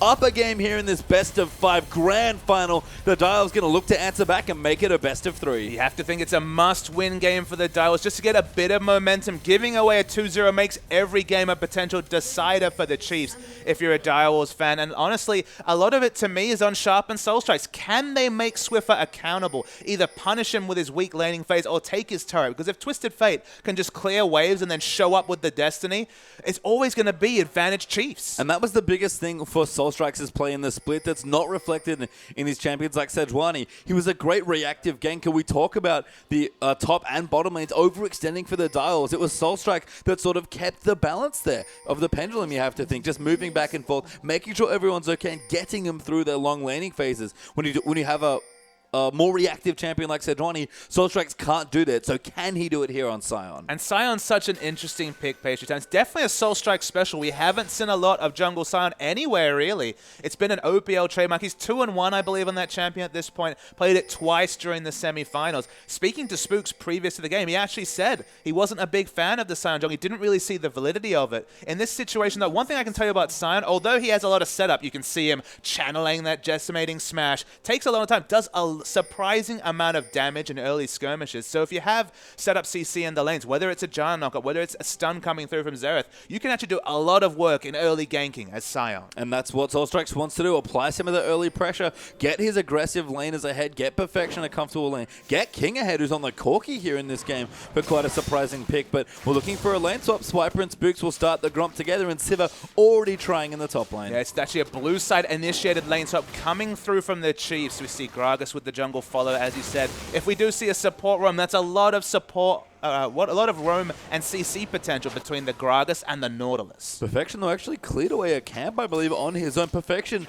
has done this multiple times on surprising champions. It was Nautilus in the semifinal where he did the same thing to the Raptor camp, but that man always finds a camp to clear. And this is with Vladimir. This wasn't a solo clear. You actually saw Janna on the minimap walking over to help him just because Vladimir, it's not a viable jungler. He doesn't actually have short cooldowns at level 1 especially, so needed the help from the Janna. But as you mentioned, gonna eventually enter lane level 2 or better. And I wonder where Perfection wants to go now. Actually walking into his jungle, which is quite dangerous as 3 Chiefs are there already. Perfection will face check it, knows what's going on now. Can't do anything, unfortunately, but will at least get some information. It's a very high-risk check, as you say. This is vertical jungling with the lane swap initiated by Chiefs. You can tell that they're working on the blue side. They have 4 members on the top side of the jungle. So that should be basically an area that Direwolves aren't able to enter, but so confident. He's actually going to pick up the Raptors. That's a camp that shouldn't have been going over to the Direwolves. It's going to be a bonus, you'd have to say, for the Direwolves. Yeah, a bonus for sure here as Soulstrike will get the red buff away with the help of Chuffer. Support's actually following the jungler for the Dials. Nautilus has rejoined Sivir in the top lane, though, for the Chiefs. Chuffer doing a good job roaming around, and that's leaving Perfection some free camps. Again, Vladimir jungle, not too sure how much work he's going to get done, but Perfection doesn't want to enter that lane. Exactly, he doesn't need to enter the lane. Realistically, he's not in range of being able to get any experience. He hasn't skilled Pool by level 2. He's needed both his Q and E to be able to clear down camps. So scary to overextend against a Nautilus support of all things. So just getting bonus experience around the map, and honestly, 7-2, it's worked out. I've never thought I'd say this, but the jungle follow from Vladimir has been better than the jungle follow from Aurelia. And that's because he's soloing the camps. He's actually not following, which is the interesting part as Soulstrike gets a Scuttle Crab there. But Perfection, again, at this point, he's used to getting lane swapped on. He's found very creative ways, and his team really helps him in the early game situations. But Swiper is now down in the bottom, getting the experiences the way he's pushed in, and that hard for is still going on in the top lane. And despite having a lane swap initiated on them, it's actually been Direwolves to pick up extra gold in the early stage of the game, just because, again, Vladimir's done surprising amount of jungling. Wasn't been zoned away like Swiper, who's finally now under turret able to get some CS. Swiper entered lane a lot earlier, but doing fine. And I actually like the swap here for the Wolves, interestingly. Don't normally like seeing Perfection swapped on, but they answered very nicely with a lot of his early jungling, holding down Aurelia a little bit, and most importantly, getting the Corki out of the Sivir lane. CC Crew's coming yeah, in. Spooks is here as well. We are going to join in with the Nautilus on Soulstrike, trying to counter jungle, but instead just going to barrel. Might have a smite off here, as actually just give up the camp instead. And the Chiefs rotating in. They're going to try and get a kill, maybe. Chuffer going to join in. He's only level 2, though, and Soulstrike does get the Grump. Yeah, of course, it's not a counter jungle for Soulstrike. Stays on the defensive side of the map. It looked like Chiefs were trying to look around the Dragon area, despite the fact that they're jungling on the top side of the jungle. So in terms of like identifying the points of power, at this point it feels like the jungle's up for grabs for whoever shows up first. And when we're talking about Nautilus Gragas, you just get away. Yeah, Gold Rush rules right now for the jungle campers. Perfection will join Rady now, getting taken down quite low actually. Rady with the good early damage on the AD carry, and of course Vlad needs to scale up. Doran Shield helping out a little bit, but Perfection starting to get some CS and experience from the lane. But you definitely take Sivir in the early levels. Vladimir lanes like this only start to tip around the level 7 to 9 when you get 4 or 5 points in that transfusion and critically pick up the Hextech Revolver. In this laning matchup, it's a lot more risky for the Vlad. So it's just going to hang back, happy to give away CS. He's falling a little bit behind the Aurelia, but as long as he's picking up the experience, Vlad, he scales with items, but damn, he also scales with levels too. Yeah, and again, just trying to navigate the awkward early stages. That has isolated this mid lane, though, of course, since Swiffer, almost level 6, gone back very swiftly and got himself cooldown boots already. And Direwolves, they really haven't done any defensive warding in this situation. At this point, if Swiffer exits the mid lane, it is going to be completely hypothetical to Direwolves to work out which lane he's going to be going to. At this point, though, with the posturing, it's going to be top. Looks like top indeed. Their pull is forced out there by Perfection. Actually, just dodged the passive from Rosie as well, so gets out nicely. There was some, again, great mechanics like we expect, but Spooks is here as well. The camp has started, but Perfection, not interested, going straight back to the tier 2 turret. But Chuff has been so slow to roam. He finally roams at 6 minutes. They have no defensive wards around mid. They finally get one towards the red side, so they'll spot Twisted Fate if he moves towards the bottom lane, but in top lane, they have no vision at all. Yeah, Perfection and Soul Strikes do get the Krugs. The Chiefs even looking to take that away from them, but an aggressive ward down. We're going to start quite the proxy. A Swiper down the bottom will go down, and the roam not there, but Schuffer getting first blood. Looking for a solo kill off screen there. Swiper was just surprised by Janna coming back to the bottom lane at the perfect time. Exhaust, summon a heal use. Irelia falls down. That's early advantage to the Direwolves. And a good bait there for the Wolves. Maybe a bit unfortunate that King didn't get the kill, but a kill's a kill here as first blood does fall to them. The tower, though, will go down nice and early, and we talked about the Direwolves not liking to lose those turrets early. They'll lose one very early in this game. And a kill for a trade for an outer turret. You definitely take the outer turret as the trade. They're just making sure the maximum amount of blue minions die to this turret before the turret eventually falls down. Probably expect Raider to want to get the kill credit for the extra gold, picks it up happily, and that's first turret and global advantage to the Chiefs. And even maybe going to pull the wave off and go for another freeze again. But we'll see what they do want to do. Swiffer still trying to push things out. Lots of wave clear here in the mid lane. Sharp, a little bit behind in CS actually. Swiffer slightly ahead there, but hasn't been able to leave the lane quite yet for that first Destiny.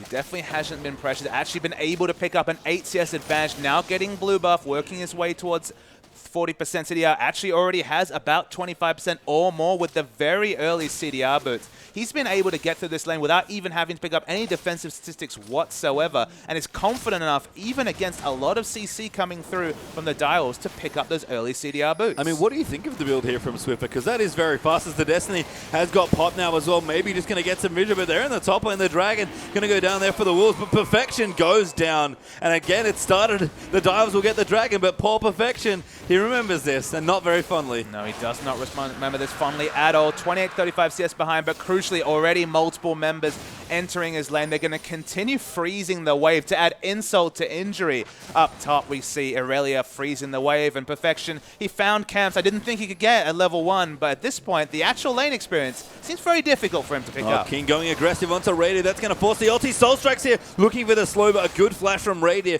will get him out from under it. Going to go turn aggressive now, will Radier, as he looks for potentially a spell shade onto the Tornado. The Dials will push the minions off the turret, and they're going to try and take their first now. He's actually able to spy over to Swiffer's runes. He's already got 35% CDR, obviously running some scaling CDR blue runes. 35% CDR means that this Destiny, even at level 1, it's going to be surprisingly short. And if you use it off cooldown, you are going to catch Direwolves off guard. Yeah, and actually Rosie lining up now. Good Tornado there from Chuffer to disengage, but no Monsoon there available. Valkyrie will get forced away. Couldn't find the less slippery target, and King gets away. No depth charge available for Rosie is the critical factor in that situation. Needed the extra knock-up. Okay, Nautilus needed another CC. Feels a bit cruel, but needed in that situation just to allow Gragas to hit a pinpoint barrel. So able to get out with the Valkyrie. Yeah, looks like the blue buff will get contested. Though Sharp rotating in, stolen away by Spooks there. And again, Sharp gets denied another blue. And now Soul Strike's falling behind in experience. Still one camp away from 6. Spooks going to be comfortably 6. The blue taken away from Sharp. You might think, okay, Sharp's already got the Chalice. He doesn't necessarily need the mana regen, but just the cooldown reduction to be able to match the pushing from Swiffer. If he gets out-pushed and out-roamed by Swiffer, that sounds like an MVP potential performance from Swiffer. If he's able to make his impact felt in other lanes with the Destiny, he's already got that second Destiny available. Yeah, back ready to go here as Chuffer will join into the top lane, just trying to tornado down the waves and get the lane reset a bit. King will rotate in, Fade plus Sheen, his current item. So looking pretty good for an early Trinity Force here at ATCS. Quite even with the Sivir. Swiper going in, but King comes back through, and Swiper remembers what happened last time, gives it up. Swiper backs away, so in this situation, he's doing just fine, though.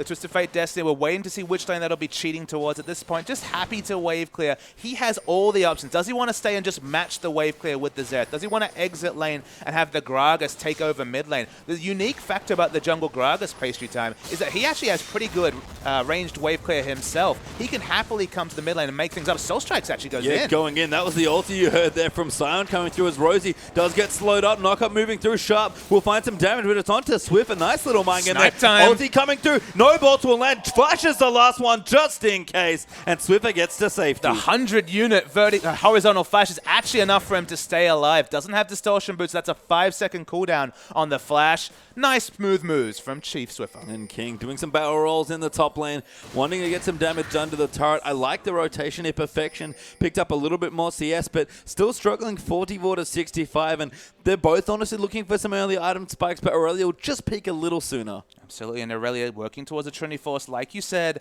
Hasn't been a lot of jungle pressure this game. That's going to be kind of the unique factor. After the MVP level performance from Spooks, hasn't been able to find a kill involvement. Similar story with Sion. You'd say that probably advantages Sion just a little bit, just because Sion happy to farm camps. Already has the Cinderhawk, which double scales with his W passive on that shield. Just happy to just power down camps. Gragas is positioned aggressively in the enemy jungle, though. Yeah, we'll see how that works out. Spooks trying to, again, cover the top side of the lane. But I have a Twisted Fate build I think you're going to like, Papa Smithy.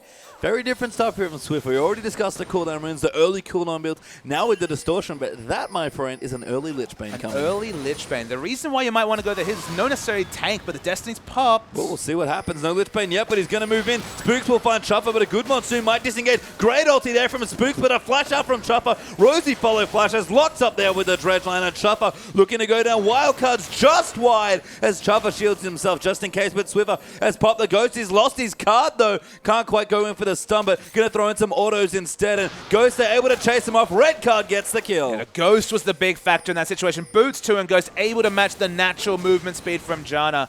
Spooks, I thought he was going to be able to pick up a much easier kill there, but it's actually an excellent shocking orb coming through for disengage from Sharp, but not enough. And again, Swiffer's Twisted Fate build, lots of early aggression here, moving in for that Lich Bane, and doing lots of damage to the poor squishy Janna early on. And look, if you have a strong tank laner that Swiffer can't... Oh. Yeah, Sharp now getting ulted in there. Swiffer falls in with a gold cut. Soul Strike running in massive, but Spooks is diving in there as well on the Gragas. Sharp going to get low. We'll go down to Radiant King soon to follow as Gragas gets the next one. Perfection off to the side. Going to go in. Nautilus already down to the Scion, but Perfection forced to flash away, and the Chiefs grouped as 5 in mid. Yeah, 2-for-1 trade, and importantly getting both the AD carry, both Sharp's defensive summoners, and the kill onto Sharp. They want to keep pushing. They're tower diving now. Perfection on top of the barrel does get moved in there. Swiffer will come in ready with the damage as well. Last minute exhaust by Chuffer will actually save Perfection's life, but cannot save the turret. If they take the outer turret, this is the second outer turret. They're going to have complete control over the top side of the jungle, and yes, they pick it up. Chiefs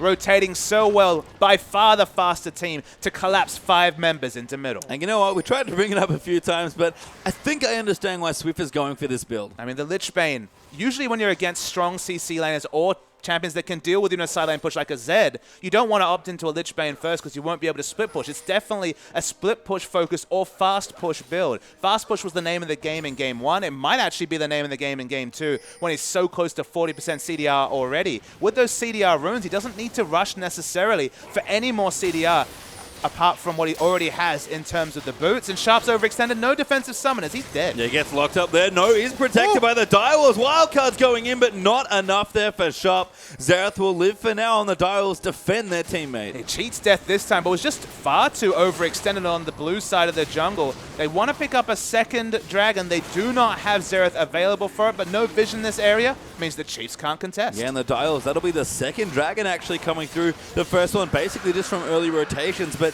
uncharacteristically almost 2 early dragons going to the Direwolves. It's not until Perfection gets more items it's going to be relevant, and he's caught again. Well, he's going to get Cam still here. Spook's going to go in. Great pull. Will keep him alive, but the barrel moves in. Boomerang Blade as well, and Rosie going to collect that one. And this is very reminiscent of the second OPL game for the Chiefs and Direwolves. They just followed around Perfection wherever possible and took him down. They're doing it again. King's actually found by Twisted Fate in middle lane. Looks like he'll be able to get away, but should be another turret. Sharp ulting in. Raider going to use the ulti. Forced to flash there as Soulstrike. Great bend there with the ulti, but Rosie stops him in his track and walks away happily. Spooks is caught in the middle of two members. Gonna get stunned up there. Damage coming through. King will get that kill. So a good move for Corki. And now with the Trinity Force, much stronger than he was in the lane. But already you're looking for spots for the team to group and push in. You don't necessarily see them. Even the mid lane is looking a bit optimistic against the Twisted Fate with Destiny still available. And Swiper's hard freezing in the bottom lane, working towards his Trinity Force. He's going to be so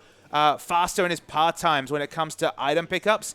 Already ahead in gold, and this Vlad so far behind. Yeah, a little late on the Trinity Force for Swiper. Normally would like to have it completed by now, but Perfection's even further behind it. Yes, has his core items, but these are laning items here for Perfection. He hasn't really been in a lane for quite a while. And he's basically been forced into CDR boots just to have any semblance of relevancy in a fight. Going to be able to kip up those consistent damage on the Tides of Blood. And as you mentioned, the Hextech Revolver for lane pressure. Vladimir, we always expect him to have a 3-4 item power spike. Looking like a long time till those items come through. Yeah, and if the Dials struggle to get to their late game scalings in the last game with the Chiefs' pressure, game 2 might be an even harder affair, but not a massive lead here right now. Just 3,000 for the Chiefs, building up an edge as Swiffer gets his blue buff, but plenty of wiggle room here for the Dials, and how much can they get here? They have to start fighting back in this mid game. And they finally have red wards on both sides of the mid lane tower just to get information about where Twisted Fate is roaming. But with their base broken at this way, the outer mid turret broken,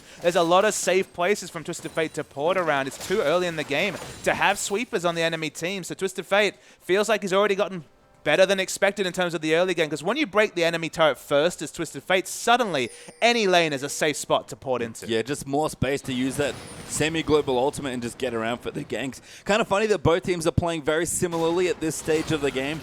Both using their top laners who need some farm after all the swapping, going into those empty lanes and trying to freeze and collect a lot of farm as the rest roam as for. I like that the Wolves are sticking together with their Corki in particular, but Rosie down the bottom might try and catch on to Chopper. Swiper here as well, and Swift is going to join the party. Going to come in quite aggressively, stuns in onto Chopper. Damage will come through. Swiper going to dive in, but the ulti will disengage. Spooks though round the side. King going to be the next target as Exhaust lands in. Cards there grooming in for Swiffer, and kill does go to Spooks. And this is the downside of this Xerath pick. All you can do in this situation where multiple members show up bot is just try and wave clear and slowly DPS down a turret just to answer the turret they're taking for the Chiefs. But this will be a third outer turret going down for the Chiefs, and they're not going to stop pushing. No, they're going to keep going on, and we've seen it again from the Chiefs. Love to push down the tier 2s early if they can and just get extra gold and extra pressure.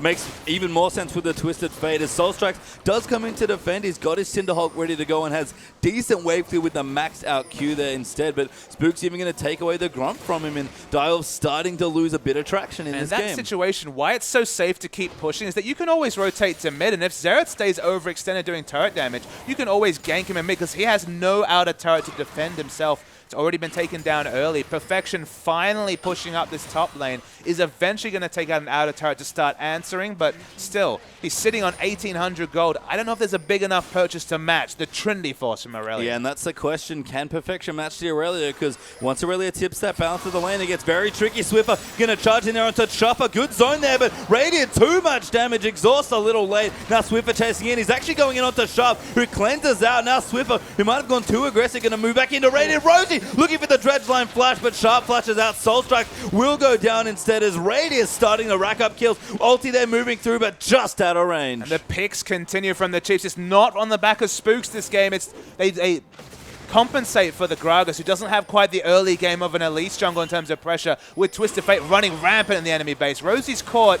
Not going to fall down. Yes, he will. Perfection going in. Hemoplague ticking away. Will give him the kill. Spooks diving in. King in there as well. Good ulti there from Spooks. Gets him away. Now Swiffer will rejoin the party. King locked up. Far too aggressive. Will go down to Spooks. Perfection going to get chased in as well. He'll dodge the stun. Beautiful pull. Cards just a little wide, but Perfection will go down eventually. A double kill for Gragas. A double kill for Gragas. Now 4-1-2 himself. I believe in general, Dai was just not respecting the low cooldown on Chief Swiffer's Destiny. It's been available so often in the early game. That's the fourth relevant Destiny usage at 19 minutes. And again, all this CDR early on into the build. The aggression of the Lich Bane, he's rotated beautifully. 6 assists there in that column, maybe not what he wants, but you can tell just how much presence he's had on this map. Absolutely, 80% kill participation is the much more relevant stat coming through from the Destiny. Gragas himself, only involved in half the kills because you can afford to take a lower pressure jungler, and it's arguable how much lower pressure. But we're going to see the replay coming out here. Rosie, after the transfusion, is dead, will fall to the Hemo Plague. They keep fighting this situation, but it's the Destiny being available again that's the big factor. The fight's looking good until the Destiny is channeled. And King, the Lich Bane burst damage is huge coming through from the Twisted Fate. Perfection keeps overextending in this situation. Manages to pull the gold card, but Swooks will clean up the fight, and another win for the Chiefs. Yeah, double there for Gragas, and another overextension by King and Perfection. They're trying to get aggressive. King really only plays one way, and that's forward toward you. They're backering or flashing forward to try and get some kills, but dragging up now. Chiefs actually don't have one, so will be happy to get this one, but the Dials just looks like they're in no spot to contest for this. You just feel like in previous games or against other teams, the Dials, they wouldn't be opting for those aggressive fights. They'd be hanging back. They'd be playing the farm game. That's what they're always known for, is playing the long farm games as Chiefs pick up their first dragon of the game. But in this game after they've just been punished by a Chiefs team out-rotating them in Game 1, you feel like they're getting the specters of that Game 1 and Game 2, trying to match the rotational power of the Chiefs, just with a comp that in general doesn't rotate as well as the Chiefs does. I mean, you can't really out-rotate a Twisted Fate. That's the problem. It's not just that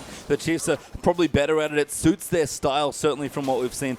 More so than the Dials, but Twisted Fate's just everywhere now on top of the top lane with Perfection coming through. Swiper diving in. Rosie's here as well. Perfection, There's a good more pull. CC coming. I mean, yeah, there's plenty left here. Rosie will lock him up. Swiper in there, and Swiffer actually gets it with some wild cards. And Swiffer actually got the Destiny gold card, and as Perfection was channeling his teleport to escape, so teleport's not available. They do take out another outer turret. That's 3 outer turrets to match the Chiefs' earlier 3 outer turret goal. Direwolves, at least they're trying to match, and with the Trinity Force on Corki, they're using that to pick up structures. So in terms of their win conditions, definitely more on top of them this game than they were in the previous one. And they can still let Vladimir go big and carry them in the late stages of this game. They're confident in their late game team fighting, confident in Perfection's ability to carry a game, and it's much closer now. And I like that the Wolves have been fighting back here in the mid game. But I think you just need to really employ the buddy system if you're the Direwolves. The issue is the Vladimir can never just solo push or solo farm, because he'll be killed by the rotation power coming through of the Twisted Fate. In general, the way to beat a Twisted Fate is to stay grouped as 5 and force things yourself. Because if you split up, we already mentioned it, he's going to rotate faster than anybody else. And it's interesting to not see a Twisted Fate ban as a result there from Swiffer, because what you just described to me there, grouping up as 5 and stopping the Twisted Fate, sounds like the complete opposite of the Direwolves' current play style. I mean, you want to hope that you can keep Twisted Fate contained, but if Sharp's champion pool doesn't include the likes of LeBlanc and Ahri, we've seen one Ahri game, no LeBlanc gameplay from him. I believe the Ahri game was a loss as well. If you don't feel like you can pressure the Twisted Fate, I guess you have to ban it because they're not able to answer. Their natural style is countered by just how Twisted Fate plays. Yeah, and we've seen that here in this game. 12-5 up in kills for the Chiefs. A good chunk of gold ahead as well, behind in Dragons and even in turrets. So the Dials doing a good job with objectives here in this game, but those kills, man, everyone just racking up. I mean, Twisted Fate at 3-0-6, everyone getting stronger, even 4 kills for the jungler. But Swiper, we talked about it, he can look to take over this game. 2 items up for Raid here, and almost the Zhonya's here for TF. But this is the issue. You look at this minimap, Twisted Fate happily in the bottom lane. He's actually going to put in aggressively. Yeah, going in there onto King this time. Rosie joins in. Depth Charge is used there to lock him up. Good hook, though, landing onto Chuffa. Spooks wants in. Chuffa will get moved back in, and Swiffer will get that kill next. Now going to line up the next gold card with the Ghost still ticking away, and it could be a siege. I mean, Twisted Fate in this position, he sets up in bottom lane, has Lich Bane, does a lot of turret damage himself, so you have to answer him. But also the mid lane has to play defensively, as Sharp has been doing all game. So there's just so much pressure on this bottom side of the map, and they've forced into a Vlad versus Aurelia matchup, where Aurelia just has so many items on the Vlad. Yeah, and we can see trying to defend off here. King a little low, has to be careful. Swiffer probably happily diving him here at this stage of the game, but no ultis quite back up yet. They'll back away, actually, despite no major objectives. So Xerath Wave Clear coming up trumps there as far as keeping that tower alive, and they'll keep it even for now. I mean, the Destiny right now is already on a 100-second cooldown. I believe starts at 200, so lets you know just how much the CDR is doing from level 6 to level 11, just from the levels, and then again with the basically 40% CDR when he has the blue buff. Yeah. 30% right now, I believe. So 40% with blue. Yeah, perfect stuff there coming through for Swiffer as far as CDR goes in the build. Now moving into a Void stuff, potentially maybe a Rabadon's as well. Got the blasting one for plenty of options there. And we can look through 3 upgraded trinkets for the Chiefs again. it's a close-looking game, but the Chiefs, with that extra gold, just getting a bit more purchase out of their items. I mean, it's rotational power again with the instant rotations of the Destiny and the On the Hunt. This time they have the Sivir. Such a high priority on the Sivir in this OPL final. First picked in both series. But again, first picked by Direwolves, getting little to no pressure or presence out of the On the Hunt, but this game, with the Twisted Fate especially, the rotations have been so on point by the Chiefs. And I feel like the Chiefs picking this Aurelia to pick on perfection. Vladimir's pretty tricky to lock down, but the Chiefs will rotate into the jungle and maybe look for Soul Strike. Scrying Orb will spot them away as Spook's going to be the target now. Actually, will body slam his way out as ulti's been popped by Soul Strikes. Rosie the target here. Radier has popped his ultimate though, as they're looking for some kills there through the jungle, but lots of cooldowns used and no kills anywhere right now. Oh, Hook landing in, just hits on the King, who's forced to flat. Ulti there onto Sharp, swipe around the back for a great flank. They'll collapse there onto the Direwolves. The Swiffer looking in there. Hemoplague position well, Perfection diving in deep there to try and get some kills. Great play there, Perfection gets Rosie, and Soul Strike will follow in. Swiffer going down there to Sion and the Wolves. They fight back. It was an excellent fight coming from the Direwolves, and the big factor was that the whole time King was free hitting on top of a pink wall. They had no vision of King to be able to trade damage, so he free hit on Corki. Corki with Trinity Force, with Sorcerer's Shoes. The mid-game damage is definitely relevant, and Chiefs were not respecting it. King ramping up even more now. Blade of the Ruined King is his second choice. He wants to battle everyone here and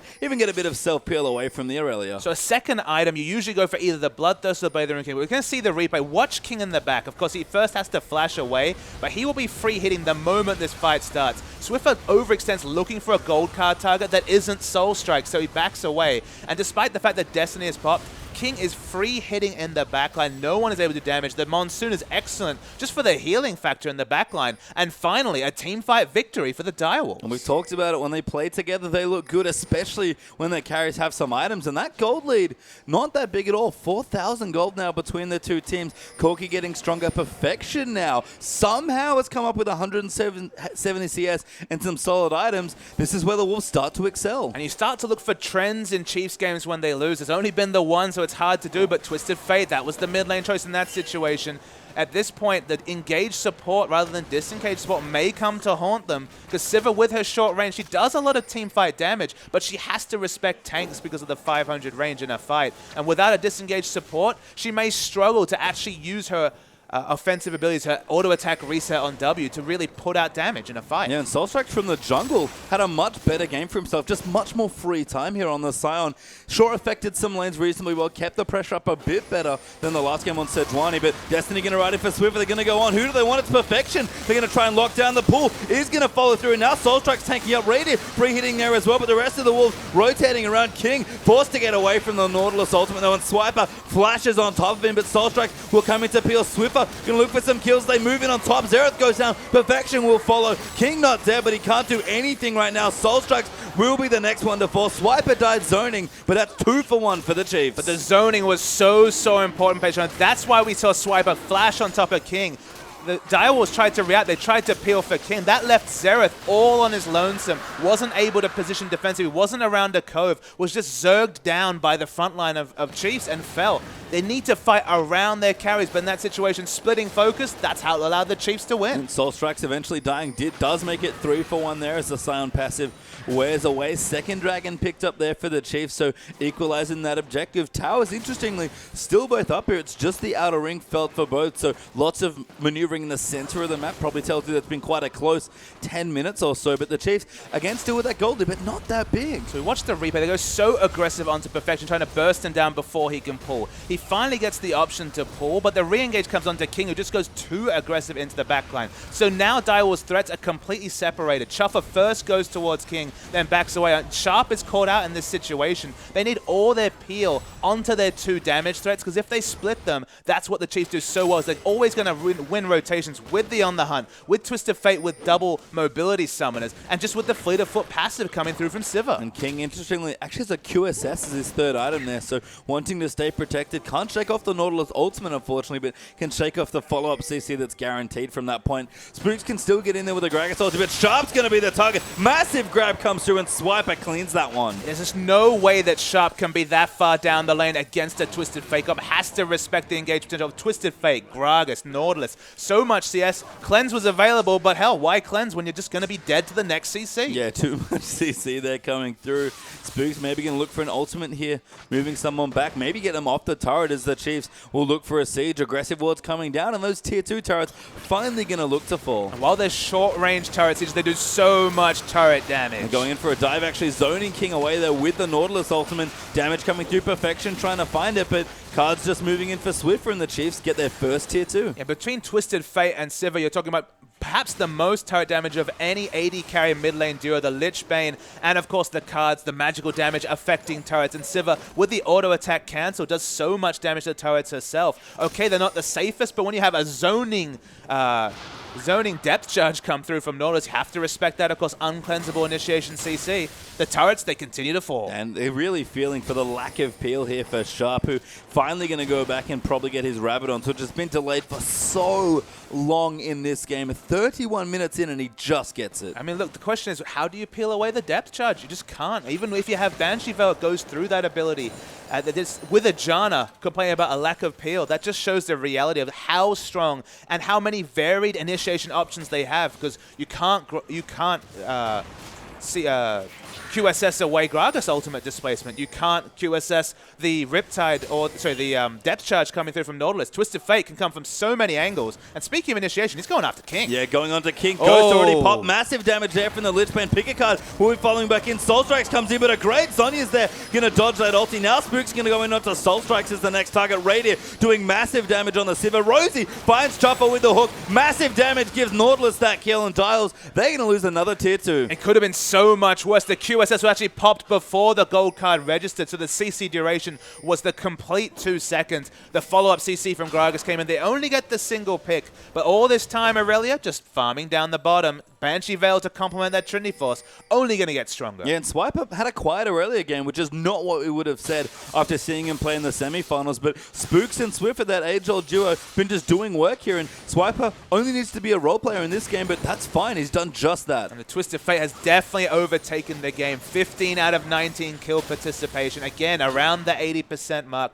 Gragas definitely had a quieter game, but been very useful. And that's the thing. As Xerath, where do you position against Gragas Barrow, against the depth charge from Nautilus, and against the Twisted Fate Destiny? Even if you position right down the back of the fight, Twisted Fate can just come and join you. And Swiffer looking for a Destiny now as well, potentially. Does have it back, ready to go. That CDR build paying off nicely here.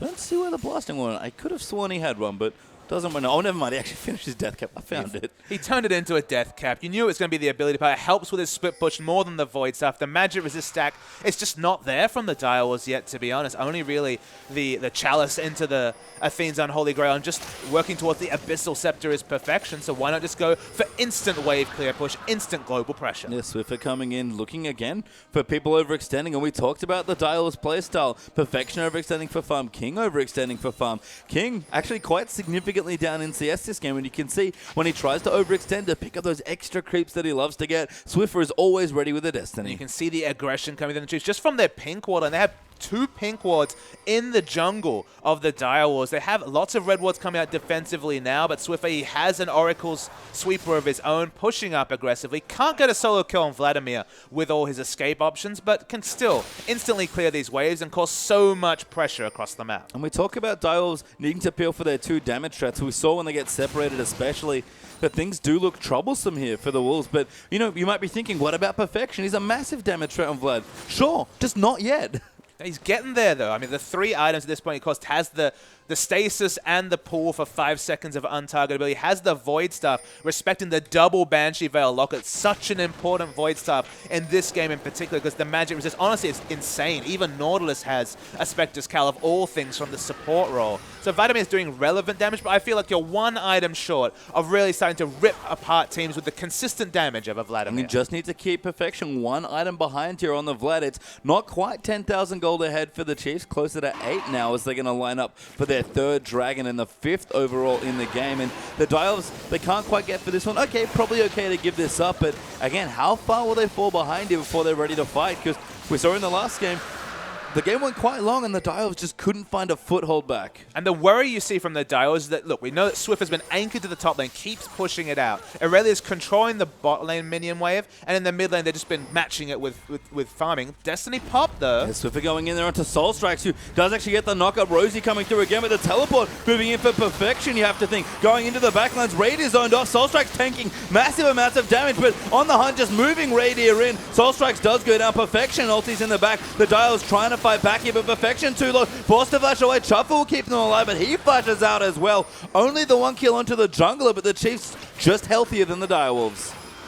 See the reinitiation. Vladimir's going to move away. Driving on there, Swiper will go in, and Pool used a little early. Zonya's there as well for Vlad, and Swiper gets the next kill. Swiffer is an insane genius of Twisted Fate, but he actually flashed on top of the Scion ultimate to cause the knockup to be able to stop the Scion and pick up the Scion kill. Scion's still dead. They can think about doing Baron, but they guarantee that outer top turret. Yeah, just a couple kills on a turret. Not a massive payoff there for the Chiefs, but a win there nonetheless. Now 10,000 gold ahead. Upper Dragon here as well, starting to take the tier 2 turrets away. And Sharp looking a bit lonely here in the top lane. Destiny back up soon. He can't stay here for too long. But they have both mid turrets, both top turrets, outer and inners, both down. Suddenly this Baron, with the pink wards they've had up for so long, is looking very, very safe. And the Baron especially will tip this game towards the Chiefs. And we've looked so much here at the Twisted Fate. 4-1 and 12 bevy of items. That Radier just quietly, an even better score. 5-1 and 10. He went the Bloodthirst a third again. Now has his last Whisper. Just spoiled for damage right now. And definitely vindicating the first pick Sivir that just didn't seem to do a lot of work for King and the Direwolves in game 1. Such priority on Sivir, but the rotations have been on point. The damage at this point is so relevant. And even with a tank like Scion, he's able to cut through the front line and start getting massive damage to the back line as well. And we saw that before. Radier basically going Graves mode, just getting in melee with the ultimate in that last fight and having confidence in his team to keep him up as he runs through with the fleet of foot passive. The Chiefs look scary right now, and the Direwolves in a big hole just have to sit back, farm, and hope for the best. I mean, the Direwolves want to farm up, and they just want to give away the minimum. At this point, they cannot afford to give away a Baron, but they haven't been in range of putting down Baron Vision for a very long time. So Baron started. Soul Strikes, he's close, but the Baron's at 5,000 health. Will they continue DPSing it, or will they peel off? It looks like they'll go the defensive route. They peel away, but the Chiefs are so confident that Swiffer is in the bottom lane pushing on Twisted Fate. King even going to potentially get caught there as well. And we talked about Twisted Fate split push with the Lich Bane. Haven't seen it until now, but the Chiefs, just so many options at this point. And that's the 6th and final outer turret that's collapsed by the Chiefs. They have all the turrets available. Swiffer's waiting for a pick. 5 members strong though. It's Direwolves a group, and 37 minutes in, they're not going to separate and allow any assassination from TF. No, Sharp will get the blue. Can't actually deny it there. Will Swiffer just goes home instead and finishes the Void Staff now. So 4 damage items done for Swiffer. No one is safe now from the Twisted Fate Destinies. Not that they really were before. And unfortunately for Direwolves, that's not just their champions. Their turrets now under attack by the Twisted Fate. I mean, all the outer turrets are down. All the inner turrets are down. Things are looking excellent for the Chiefs because having all those globals, those structures down, it's not just the global gold coming through, which of course was nerfed on patch 5.6. You don't get as much gold for inner turrets. It's again this Baron Vision. They're actually forced to use the Xerath ultimate just to get to peek into whether there's any Baron threat coming through from the Chiefs. Yeah, bit of a poke there onto Rosie, but not enough damage there for Sharp right now. Does have a Void Staff now, so respectable damage coming through for the Xerath. Same could be said there for King with his 3 items, but it's 3 items to 4 here for these mid and bottom lane carries, and again, it's been the story of the series so far. The Chiefs just always 1 or 2 steps ahead of the Wolves. And for once, Direwolves, they don't have any measurable scaling advantages in the late game. It's not like we're going to reach a stage where Xerath is a stronger champion than Twisted Fate. Vladimir and Aurelia, you could definitely argue either way, maybe a slight tip to Vladimir, but I mean, Corki versus Sivir, if anything, you probably give the advantage to Sivir in that matchup. Probably does more tank busting especially, so he's going to be able to mow down the high health but low resistance Perfection in the front line, and Soul Strikes to some degree, although you never really mow down a Scion. No, and Spook's actually just showing Soul Strike something there as he does use the body slam. Soul Strike's will ultimate though. He's going to initiate, try to find Rady, but Rady dodges out of the way, and Swiffer still in the top lane pushing away. The Chiefs just buying time. The Direwolves, they need to win a team fight. They need to win it quick or their base is going to be completely ruined. No bad news for the base. The inhibitor goes down there as King goes forward onto Swiper. Good damage coming in, but Twisted Fate should be able to join in soon. There's the Destiny popping right onto the carries. Gets shot there with a gold card. Pops the Zhonya's. Chiefs getting zoned away. Swiffer actually now has to run as well. Ultimate's coming through, looking for the stun. Flashes away. Ulti's not quite there. Spook's going back in. Rady going to get the kill onto Vlad. Now chasing in onto Soul Strikes as the double comes through. Chiefs chasing them down. There's 3 kills it looks like across the board. Rady going to kite the dead Scion away. And the Chiefs base already broken. They keep going. Yeah, 3 for 1. Twisted Fate and Sivir both alive. This inhibitor turret will explode. That was a crazy fight as well, all across the map, splitting up the Direwolves again, but this structure's warm out. Inhibitor tower goes down. Inhibitor in mid is soon to fall, and the Chiefs can't end the game right now, but there is not a lot left for the Wolves to defend. There's just no good decisions for the Direwolves. They finally find a fight that looks good. They know Swift is split away, but you just don't factor in the fact that your turrets will explode to Twisted Fate. You have to engage quickly and then get back to your base and stop even a Nexus turret from going down. But Swiffer gets the structure, able to pot in as the fight's in the process. They win the fight. They get both inhibitors down. Chiefs, everything going their way. Yeah, Dragon back up. Baron's still alive. Swiper down in the bottom lane actually going to pop down to collect a bit of extra farm for himself. Actually has a longsword there, so might be moving in for a second offensive item here after the Randuin Zoman plus the Banshee's Veil on top of that Trinity Force, of course. But you know things are going your way when you get both inhibitors and then able to walk down bot and get 4 or 5 minion waves grouped up to be cleared out. Everything coming together for the Chiefs. Yeah, another needlessly large rod there for Swiffer. Probably going for the Luden's Echo just because there are no other big AP items left here for him to buy. Twisted Fate in the top side of the map. The Dial's looking for a Dragon, going to equalize for the third, but they have to be careful. They take too long. They're just going to lose their base here. They're going to lose their base. Actually, they have the teleport up on Vlad, but I don't think he can handle this Twisted Fate. We're going to go in. Spook steals the Dragon anyway. Beautiful smite in there in perfection. Now going to get aggressed on Swiffer walking down, but the Chiefs just want to buy time. Ultimate's popped by Rady. They're going to try and deny some backs, and Rosie round the side going to dodge away. And again, just being annoying. Buy time for the Twisted Fate. First Nexus turret goes down. Perfection going to buy some time here as well, but should go down there. Flashes away, but gets killed. Second Nexus turret goes down. Swiffer going to get chased. King in trouble. The Zonya's popped there by the Twisted Fate. Can he get the solo? Not quite, but it might be too much here. Well, this is 4 members. They're just going to run straight onto this Nexus and finish the game. Yeah, casual triple kill there for Radiant. Chopper going to flash into his fountain. Will go down instead with the Chiefs. They can start to feel a bit more celebration now in the seats, as you can see. 1 game away from their first title in a year. Absolutely. They have 3 opportunities now, the Chiefs, from picking up the victory here and going to Turkey for the International Wildcard Invitational. Very impressive rotational performance from them. And the Twisted Fate, we waited to see what could Sharp counterpick with that 5th pick to deal with that Twisted Fate, and the answer was Xerath, which at best was only going to match wave clear. Can't punish the Twisted Fate. He goes over and wins the game. And we talked about it. TF just looked like a champion that was designed to counter the way the Dials like to play. And honestly, in that game, I think I have to agree. If you have a confident counter pick, maybe you take the risk. But if you're Sharp, who's more used to those wave clear champions that can't punish the Twisted Fate, you got to ban it. And I mean, we might just see a ban coming up in this third game. 3 match points here effectively for the Chiefs is great news for them. But I don't know what the Wolves have to answer because, again, it's been a fairly predictable playstyle for them. And that's the thing. They've consistently gone for long laning phases, scaling up into the late game. Twisted Fate punishes anybody who's overextended as a single member. The Direwolves, they don't like early grouping. They have long game times in general, 10 minutes longer on average than the Chiefs in the playoff stages. They were punished for it. Well, with that, we'll get a bit more info as we throw out to the arena with Atlas and Spawn. Thank you very much, Pastry Time. And a closer game there by the Direwolves, Spawn, but not quite able to do it. And what was their early plan? The early plan for both of these teams? Yeah, so it looked like the lane swap was initiated from the Chiefs in that one. They went for the early 4-man invade against the Direwolves. They've pulled it off once before, just looking to get Perfection behind. In the end, it looked like Perfection actually had a better jungle follow, and Scion was able to get a couple of levels ahead, which made the early game look much better. Couple it with the fact that they were actually able to pick up First Blood onto their support in a 2v1 in the bottom lane, where Swiper went a little bit too aggressive. It just looked like they had a couple of answers early that weren't there in game 1.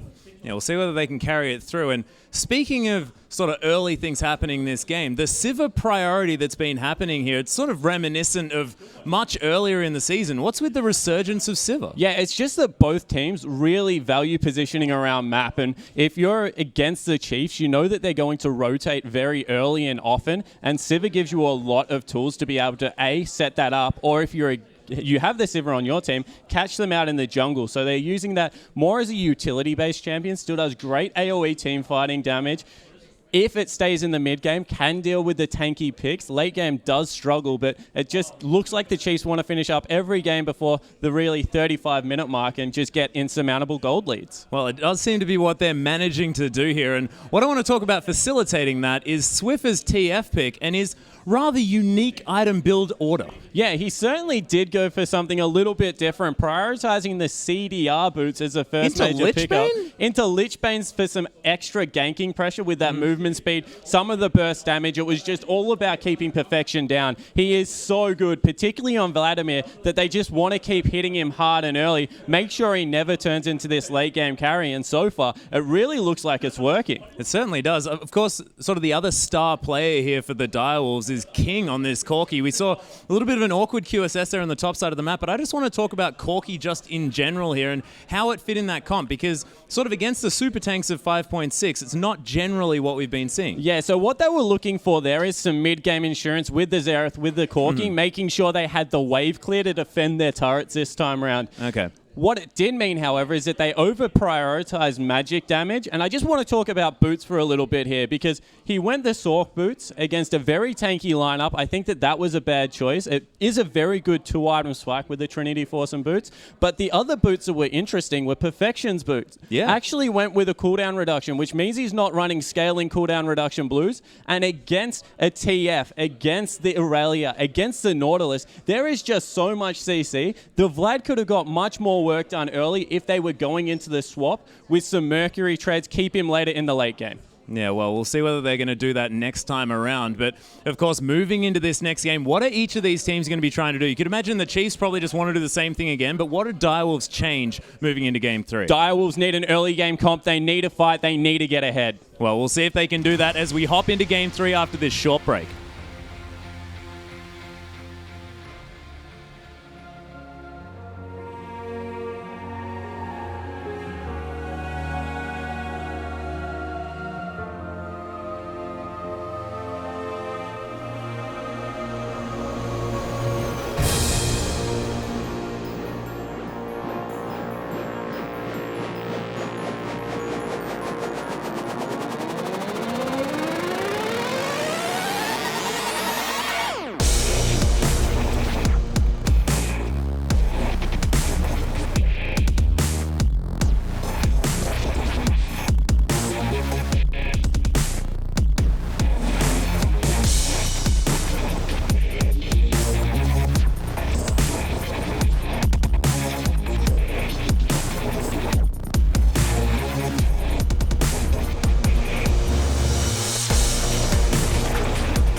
And welcome back, everyone, to the grand final of the Oceanic Pro League between the Chiefs and the Direwolves. The Chiefs currently sitting pretty there at 2-0. And who is our MVP from the last game than the Twisted Fate himself, Swiffer? Who could it be but Swiffer on Twisted Fate to really take a game away from the Direwolves? 4 games out of 4 when we talk about Direwolves versus the Chiefs between the regular season and playoffs. It's all but it's been about early rotations, really outfoxing the Direwolves, who love those long laning phases. You can see in this replay, it was all about the initiation onto Perfection, who got so low at the start of the fight from Swiffer's flank Destiny. The fight continued to go on. King is separated from his team, but the unfortunate factor is they have an immovable mid laner in Xerath. So at the bottom, the Flash Gold card takes out the Xerath. One threat down, the other threat trivialized. Chiefs fighting as a unit around their Sivir. 500 range, but you wouldn't know it, just how well they fought as a team. No, and again, the Direwolves, we kind of said it at this point, but from 2 games into this final and a semi-final they've played as well,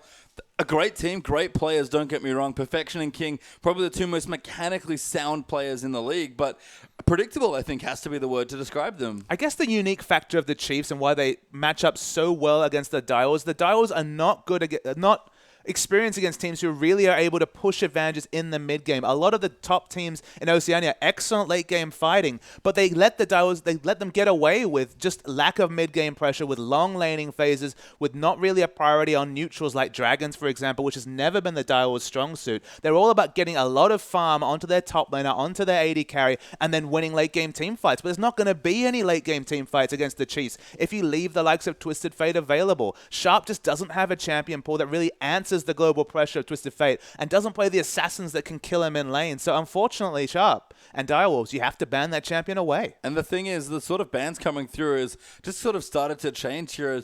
We are going to get into our next game, but of course, before we do, we'd love to know, Alan, how are you guys watching? Get on Twitter, take us a photo and tweet it at LOL_Oceania. Absolutely. We got the best seed in the house, so we're spoiled, but interesting to see how you guys do it. Yeah, absolutely. And of course, use that hashtag IamOPL as well. And we're into our 3rd game now, or just about into our 3rd game now. And I think things have to definitely start changing here. Probably the biggest problem here, not just Sharp's champion pool, but they've started letting more champions through for Perfection. And if that's not starting to matter, if the Fizz not getting mad, if him getting kind of what he wants in 2 different games is not working either, the Direwolves are going to swiftly run out of options here. And you almost feel like they have to go for something different. In the previous games, they've gone for the likes of the Juggernaut against the Chiefs, which didn't exactly work out. And again, moving Perfection away from carries might seem like a strategic hole. But at this point, going for those late game power spiking, high CS value, high gold floor champions like the Vladimir just isn't working out for the Direwolves. It's been sorted out by the Chiefs. They kind of figured out how to rotate around Perfection. 4 games Perfection's been held down. And something needs to change for the Direwolves. I want to see them try something different, because otherwise it could be a quick 3-0 for the Chiefs. Well, nothing changing so far here. The Direwolves going to stick with their same 2 bans. The Aurelia is an adaptation to join Kalista and Shyvana, and Rek'Sai Hecarim, same 2 for the Chiefs. So much respect put it on to Shyvana from Swiper. Only saw it once. That was the first game of the semi-final. And look, Teleport Smite Shyvana's been taking over the world, and they continue to ban it away. Yeah, you have to think that Swiper has his finger on the pulse, knows what to do there, and we're going to see the picks possibly go through the same here again. Will it be 3 first-round identical picks for both teams? That's the possibility with the Sivir taken. It is. I mean, the bans are even the same here for Chiefs like they were in Game 1. Sivir has gone to the Direwolves. Spooks is hovering the Scion. You have to think they're like, do we still want to do this? Is this correct? Giant are probably going to be taken, and there's the Scion again. Complete mirror picks on both sides of the Rift in the first round in 3 games in a row. You have to say that suits the Chiefs. They're doing just fine, whatever they pick up.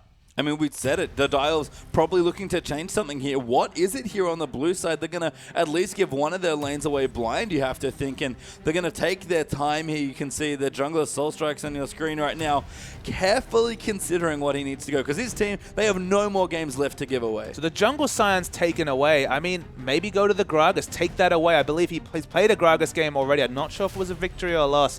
Or try something different. Maybe Jarvan, just for the potential of some early level 2 ganks with that uncleansable CC. You feel like if they fall into the same trap and just pick up Sejuani, it's not going to go any better for the Direwolves. Yeah, and looks like they are going to avoid it. Gragas the pick there for Soul Strikes, but Morgana going to be the difference here. Not going to go back to the annual chopper. Instead, takes another more defensive support. And this is a champion Direwolves have used in 3 lanes, top, mid, and support. They have tried the Morgana. So a very nice flex pick coming through from the Direwolves. One of of the unique things about the Chiefs, they're not big about flex picks. They play their champions in one role and one role only. Radier, he's had the Sivir taken away. It's not necessarily for a laning situation. Again, it's the early power spike and identical team comp coming through from the Chiefs that they lock in these champions. Yeah, it's funny enough that we had, the same picks on either side, with both teams first picking away the Sivir on blue and then taking Sion Janna as a response, albeit for different lanes, like you mentioned already. There's the Elise locked in, and Lucian's coming in as well. The Chiefs changed nothing from their first game. They changed nothing, and that first game was an emphatic win for the Chiefs. They even have last pick to open up a mid lane champion, counter pick even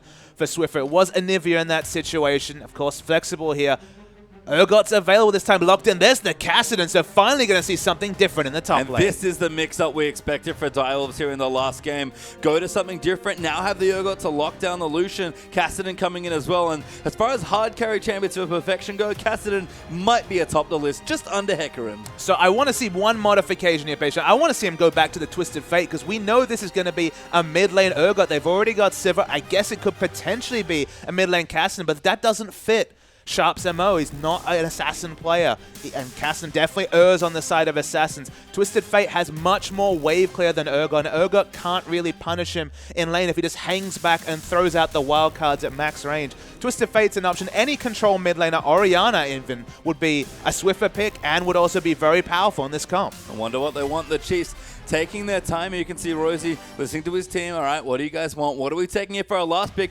The Chiefs say if it ain't broke, don't fix it. The exact same comp from Game 1's coming out. It's actually quite difficult for Urgot to take down Anivia just because she has 2 lives effectively with the rebirth. You're going to run out of mana at some point if you're Urgot.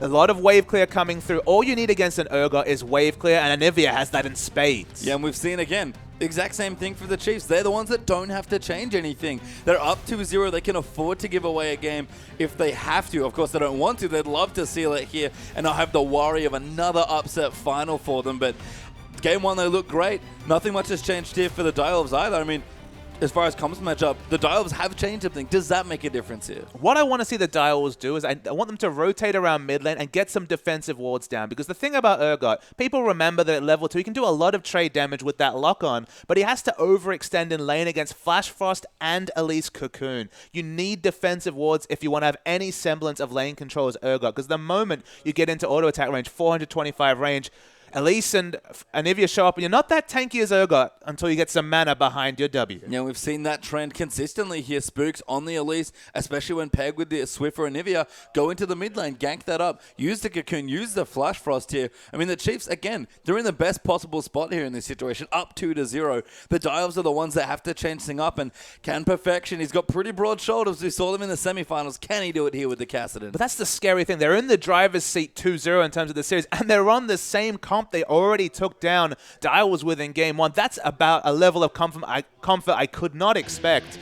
And it's all on the Direwolves to show us something different. The Urgot, the Kassadin, it's definitely some different solo laners, but it's going to be a tough trip against the Chiefs. Well, it doesn't take much for Perfection to get going, but he has to get going real quick here in this series. The Direwolves down 0-2 to the Chiefs in our OPL Grand Final. The Chiefs looking good. Again, exact same comp on the exact same side from Game 1 here, and that was a win. But it's still very much a Direwolves comp coming forward. Kassadin's definitely going to have the scaling advantage over Swiper, so will Chiefs be looking for a lane swap to try and get that Kassadin in a 1v2? That's the one way to really keep him behind. His jungle follower's not ideal, and Direwolves, this is again a repeat of the first game. They're going to go in aggressively for vision, but in this situation, Chiefs, they're not looking for the 5v5. They're just looking for answering wards. You're instead looking to just get counter vision there. You can see Rosie and Radier down to the bottom there, getting some wards done, potentially scouting for a lane swap. Chuffer going to put that deep ward down and spot anyone moving through. So you have to think that Perfection, like in Game 1, wants the 1v1 matchup in, needs a safe lane to get the farm going on the Kassadin.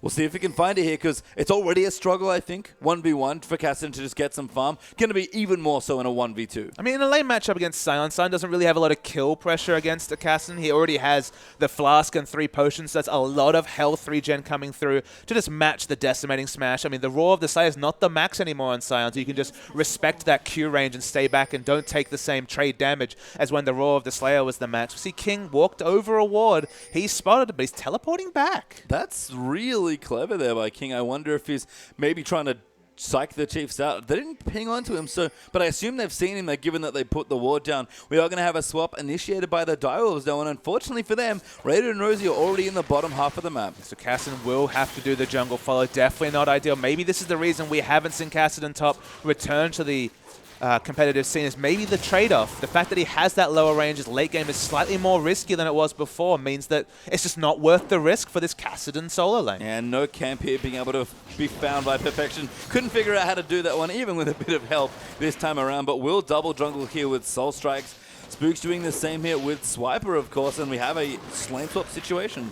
I mean, we never should underestimate Perfection's ability to get level 2 when he managed to jungle as Vladimir. But Cassidy, his only AoE requires ally or enemy spellcast, so just a bridge too far. And Perfection's already entered the bottom lane. We already know horizontal junglings happen. This is the most obvious turret dive of all time for the Chiefs. Yeah, they're already here, and they're going to probably take the rebuff and go in for it. Try and slow push the wave here to line it up with hopefully the cannon creep wave coming in, and then look for the dive. This used to be a tried and true strategy, and Perfection might be feeling it again soon. And Perfection even used his teleport to go straight to bottom lane when he knows the lane pushing.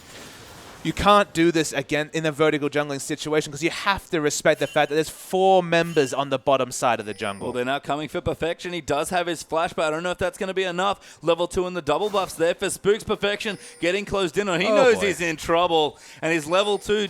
just the one summoner spell. Raider going to slowly push the wave in. Chopper joining in as well. He actually might be the first target. He's level 1. Is Paul Morgana. Good binding, though, will get Spooks, and that might just wait the dive. They're going to come back in. Lucian walks in for first blood, though. It's just a strategic misplay coming through from Perfection. When he saw the wave being pushed in, one of his options is not to teleport straight into bot. He doesn't have Riftwalk available. Someone was going to die. It was going to be Perfection, Chuffer. Could have been both, but it looks like it's just going to be the one, and a lot of turret damage coming in the bot. Yeah, sacrifice there for Chuffer, but at least keeps Perfection alive. But this turret not going to last. His Swiper now going to use his TP as King has pushed the wave in finally on the Sivir. He'll collect plenty of safe farm here, and the Chiefs don't get the turret, but good damage done to it. So let's explain what happened at level 1. A lane swap was initiated by the Direwolves into the top side. That means with the jungle follow, they control their blue buff and the enemy red buff. That's the top side of the jungle. As Radiant takes a lot of trade damage in bot. In a little bit of trouble, actually. Perfection's kind of moved down there as well. He's going to go low as Chopper's going in too deep. He's only level 1, though. Soul Strikes came in for a gank. Good pressure, but no kill. A lot of action, a lot of summoners used in the bottom lane off screen, but no kill credit is the result.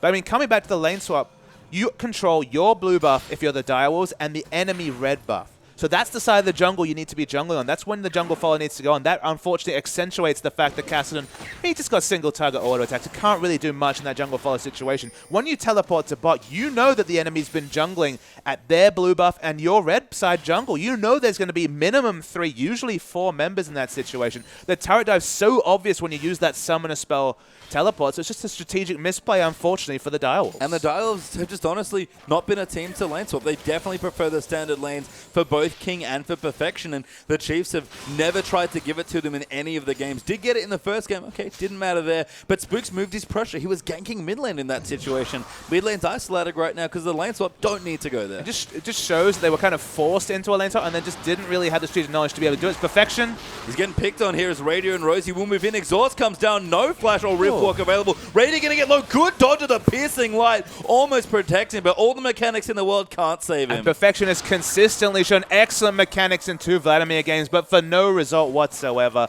That overextended in a lane against a Lucian. The trade damage at level 4, it's going to be real. Soul Strikes here, but no flash. Going to try in with this gank. They'll move in towards the brush that he's currently hiding in. No vision, I believe, available there for the Chiefs, but Soul Strikes can't do it. Chuffer's only level 3 now. So he's just getting some experience. So instead he'll come in onto Raider, who gets out of the way with his dash, and Chiefs bottom lane stays safe. Yeah, all Soul Strikes could hope to do in that situation is just hold the way forward and ensure that it doesn't reset, because as a level 3 Gragas, you're not going to have trade damage deal with a pickaxe Lucian. Right. And I guess the thing is, with that mid lane getting plenty of free time for both of them, they're able to farm up. Urgot not getting bullied early on, actually slightly ahead in CS there with the early tier done already. They're going to both look to scale. Swift are probably going to go for that Rod of Ages build again as Chuffer now getting low. Rosie going to get the slow, and Tornado comes through, but Radiant gets another kill. And this is nothing Perfection can do. His auto attacks hurt, but it's a pickaxe. You have to respect the massive jump in power. Now 3-0-0, but Soul Strikes is there. Finally, a flash forced out in the mid lane, but down the bottom, Soulstrike has come through. Perfection finally going to get himself a kill, and that's a big opening. It's a big opening, but at this point, he's got so much gold, spent 1,400 gold. So, of course, the 80 carries curse, 1,400 gold means not going to have enough for a BF sword, but still going to have plenty of power to bring into the bot. Yeah, big damage coming through. Pickaxe and the critical cloak being picked up now for Lucian. So going to work on that IE first. That's what we saw from Radia's Lucian in game 1. Makes a lot of sense. Sharp did force the flash. The Spooks did come for a visit finally in the mid lane, but not too worried. Just use the Summoner spell and farming away happily. But the big thing to consider about this mid lane is that Urgot only really starts to fall away against really high wave clear enemy mid laners. And Nivea's wave clear, it's not instant or near instant till level 6. So the early levels were always going to be tricky for Nivea to navigate, even with a 600 range auto attack. And there hasn't been the gank pressure coming from Elise just because she was caught out in the bottom lane getting those picks onto for the first blood. So Urgot, he's got through the early laning phase. Sharp for once is even or ahead in terms of pressure. It's capitalizing on that and snowballing it with a Gragas gank that will really try to turn this favor for the Direwolves. Yeah, and Soulstrike has certainly paid attention to Perfection's lane here. Going to look to donate the blue buff over to Sharp. In fact, both mid laners going to take a visit there for their blues and should be able to pick them up. Sharp will get his blind there as the buff does go away, and Swift are going to pick his up as well. And with this swap, so we do eventually finally see a 2v2 situation. Sion only has a Glacial Shroud, and the Frozen Heart will be good for the team comp. It doesn't help him lane against Kassadin, so Kassadin should have just a fairly quiet, happy laning phase. Not a lot of harass is going to come through. He's actually looking for trade damage, which is smart, given that Swiper's not building for lane. And that's worrying, honestly. That swap back, I mean, they obviously want to go for that dragon, and Chiefs are going to move in for a fairly early first dragon here at 8.5 minutes. Should be able to get it. No vision here, and Raider even going to use the ultimate just to make sure they can get a bit of extra damage down and take it that much faster. Swift is here as well. Dragon does go down, but again, the Dials, if they get their standard lanes able to farm, one dragon's not too bad. And the dragon is a natural extension of the fact that they were vertical jungling on the bottom side. They were the first ones to put wards down. They were the ones who controlled their blue side jungle and the enemy red side jungle. So whenever you initiate a blue side lane swap, you see dragon control. It's just a natural strategic adaptation that comes through. And that's fine with the Dials. It's kind of funny that, again, when they don't like to play in lane swaps, the swap back often very beneficial for them for this exact reason. Perfection actually got decent CS out of that extension, now ramping up nicely up against Swiper. And again, Sion can't really pressure him, so what do the Chiefs do? Swap back. Absolutely. They've been the ones that swap back intelligently. They've picked up the dragon. No need to stay in the bottom lane. Happy to initiate the lane swap. Now you get a situation where the armor pickup's looking excellent against the Sivir, and Radia's already been out trading consistently King.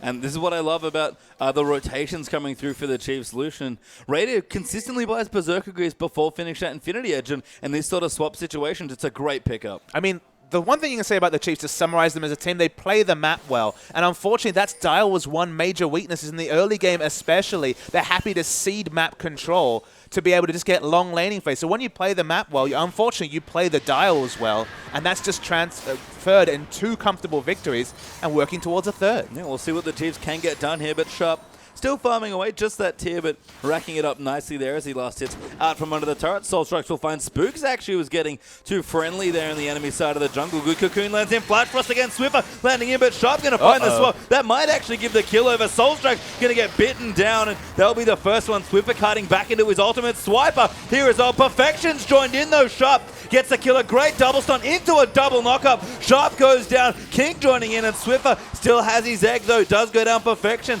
now going to get chased down. It does get knocked up there. Swiper doing good damage, but he riftwalks just in time. King gets the next kill. Chuffer finds Swiper. Perfection might be able to find this second. Sion knows he's dead though, and that's a massive win for the Wolves. Yeah, 3-for-1 trade because the whole time Rosie and Radiant were pushing down the outer turret and top. So they had the outnumbered situation. They reacted to it well, and they'll take the kills. They will get the turret, will the Chiefs, but the kills going to crucial members of the Direwolves. Both King and Perfection pick up credits there in that situation, and we've seen it once with the Perfection cast, and it does not take much. So the Chiefs made the most of what was an outnumbered poor situation to fight. Their CC layering as this goes on is really intelligent. Unfortunately, with the hyperkinetic position reverser, sets up the death for Soul Strikes, and watch this layering of CC after Swiper initiates towards the end of this fight. Perfection's the first to rotate, but the CC duration is just infinite onto Sharp, never gets away from that CC bar. The fight continues. Perfection stays so long. I love the fact that he's confident enough and knows the damage of Swiper enough to last right till the end. They'll pick up the 4 kills All together, of course, Elise dying, almost respawning as this clip ends. But the rotation from the Chiefs does get them top turret. Definitely you take the kills if you're Direwolves, but they made the best out of a good situation. Yeah, the trade's certainly what they're looking for. Great rotations by both the bottom laners, actually, of the Wolves, with King rushing with his ulti and Chopper finding a way in the back end of the fight there as well. Radius still going to move to the top lane, continuing to try and keep the Kassadin down, but what was going to look like quite a delayed Rod of Ages is going to be finished quite soon. And that's why they have to be very careful of your Spooks in particular. He remembers the first game where he was able to counter jungle effectively against a Sejuani. When you're against Gragas, who has a lot more mid-game pressure, and a Sivir in particular, you have to respect the fact that the collapse is going to be so much faster from Sivir and Morgana than it is going to be from the Chiefs. In fact, the Chiefs didn't collapse at all in terms of their AD carry lane. It was far too far away from them. So maybe dial down the aggression a little bit if you're Spooks, but otherwise, things going well for the Chiefs. Yeah, and all this swapping that's happening here, though, is kind of playing into the way the Dials like to play. Not too many turrets down perfection, not having a fun time, but plenty of CS early on here, and the kills not hurting either. It's a weird game here right now, and the Chiefs certainly have the front foot forward, but now with King starting to play aggressively, the Chiefs can't keep this up for too much longer. King's powering through. So much scaling going on in terms of items beyond these two teams. We've got 2 Rod of Ages going to come through between Anivia and Kassadin. Gone a very greedy build here, has Swiffer with the tier as well, so power spike going to be delayed. Mid-game power is actually something we saw from Anivia in Game 1, was doing very relevant burst damage, but it's going to be significantly delayed this game. It's part of the reason you can afford to go these scaling items. Her bases are actually quite good, and if you can find some early kills, it's fine, but Swiffer not going to be the same sustained damage champion Anivia can be when she finally scales in. All right, blue buff goes over. That's a good start. We've got the wall up now as well. Sharp also getting his blue, so not getting denied. And all the little things that the Chiefs were doing in the last 2 games, the Dials have done a wonderful job of preventing most of them. And while I'll follow your point, and I agree that the base damage, 350 on the Frostbite on E, makes it possible to go this build, remember that the mid-game is where Direwolves are strongest. The mid-game is where Chiefs are really focused upon. That's why you look back at Game 1. Seeding the possibility of having significant burst damage from Swiffer in the mid-game does set up this Kassadin and does set up the late game coming a little bit sooner for the Direwolves. King in the bottom, though. Going to find a friend there and Spooks. A great cocoon landing in. King forced to flash away, but Rady will follow. Colin comes down, and Rosie actually there to maybe take it, but Lucian gets it instead. Very nice brush camp coming from Swiffer. That's the MO of King. You know he's going to overextend if given the opportunity, and preyed upon by the Chiefs. Yeah, no Twisted Fate this time, but just an Elise hiding in the brush to be able to take it out. A crucial turret goes over to the Chiefs there as well, and the Dials for a second had a goldie, but the Chiefs back in the driver's seat just slightly, about 400 gold ahead. Look, Perfection's still farming up very happily, has the gold comfortably to pick up a Rod of Ages at 14 minutes. That's why I expected Swiffer just to go for the straight Rod of Ages, is that you're against a champion, a hyper-scaling champion that you can't answer with your team comp, so why give him the opportunity? Why delay your power spike to 25 minutes? Well, we'll have to see if it does hurt the Chiefs. They do get their second dragon, though, so continuing to get strong advantages at the 15-minute mark here. Soul Strike's maybe trying to line something up, but Spooks not quite there. Nope, Soul Strike's very patient. Dodges the cocoon, actually. No ward there, I believe, so just some good reactions. Yeah, good reactions. Predictive cocoon coming through from Elise was very clever. We're watching the map. Direwolves, they're coming towards the mid. They need to help Urgot with wave clear. That's the issue, is they need to continue to rotate into the mid lane. As this laning phase goes longer and longer, the trade damage coming through from the Acid Hunters becomes less relevant, and the fact that Anivia has such strong wave clear advantage means that multiple members will need to continue to collapse to mid for Direwolves. Let's have a quick check-in, actually, with some of these items, as we do have the Rod of Ages done now for Perfection, so looking good. We got a Cinderhawk plus a Sightstone done there for Soul Strikes, and Manamune Brutalizer there for Urgot. Infinity Edge not quite there for King, but I believe he has the gold ready to go to match Raidier's item pickup on the Lucian. The Dials are definitely, again, matching power for power. It's just the scaling Kassadin they're interested in, but if they can stay strong as 4, Perfection's going to get so much time bought for him by his team. Absolutely, and that's what he wants. He wants the Kassadin to get strong as possible. 15% CDR at the moment on Sharp, so 5% from Masteries and the 10% from his Brutalizer. You want 37.5% CDR if you're Urgot to get out the 5th Acid Hunter during your Noxian Corrosive Charge E. It has a 5-second duration, so 37.5% CDR gets you to that point. We'll work into a Frozen Heart to start to tip the balance, but going to be delayed. Yeah, I mean, we've got good options here. Soul Strike's going to try and find Spooks. The swap will land in as Elise is forced to repel away. Everyone gets protected. Great biting, but Perfection find his way in the bottom side. Sharp going to get the first kill onto Spooks. Perfection going to get destroyed by Radiant. Now the culling comes out. That forces the flash. Chuffer zoning them off with the bindings. Rosie will flash away. They're out from the binding as Chuffer got them away with the Soul Strike. It was a 1-for-1 trade, but Perfection crucially dead. Yeah, 1-for-1 trade because Sivir was not present at the fight, had to use the On the Hunt just to get there in that situation. Swiffer eats a bind. Warlow does come through. Swiper trying to line up the CC, but can't quite find it. Then get them off the turret. They'll be able to take it, but not enough poke here, and Urgot is doing good damage to Radiant. But Sivir is the only champion with near instant wave clear and has no mana, so that's why they will continue to push their advantage in mid. With the mana bar short, they're going to look for another pick. Coming in again, Radiant moving through. Flash Frost does land, but will pop the shield there. Will Sharp and stay safe. Again, Swiffer with good wave clear, but no blue buff, crucially, so can't continue this forever right now. Got his rower stacking up, got his Tid stacking there as well.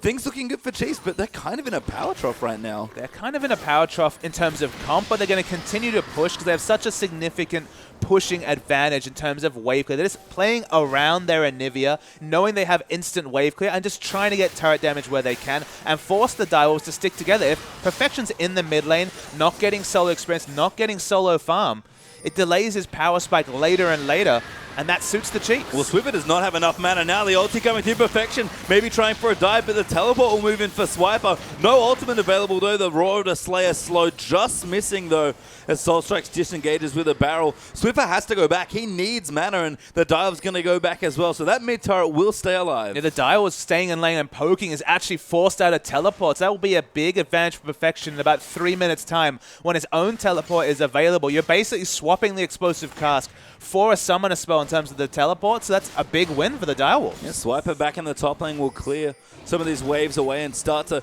scale up here. Does have a Spectre's Cowl and a Glacial Shroud to go in with his Ninja Tabai plus the Ruby Crystal. So lots of components, kind of tanky, but looking to really build up to some of those big picture items. And speaking of building out, I believe the tier into Mana Moon is almost complete. 100 stacks left for the Mana Moon, so probably going to be 21 minutes into the game where we see the Mirror Mana transform. It's a good time to team fight if you're the Direwolves. They've got the strong initiation from level 11 Sharp. Once he gets some mana back, of course. King has the Infinity Edge.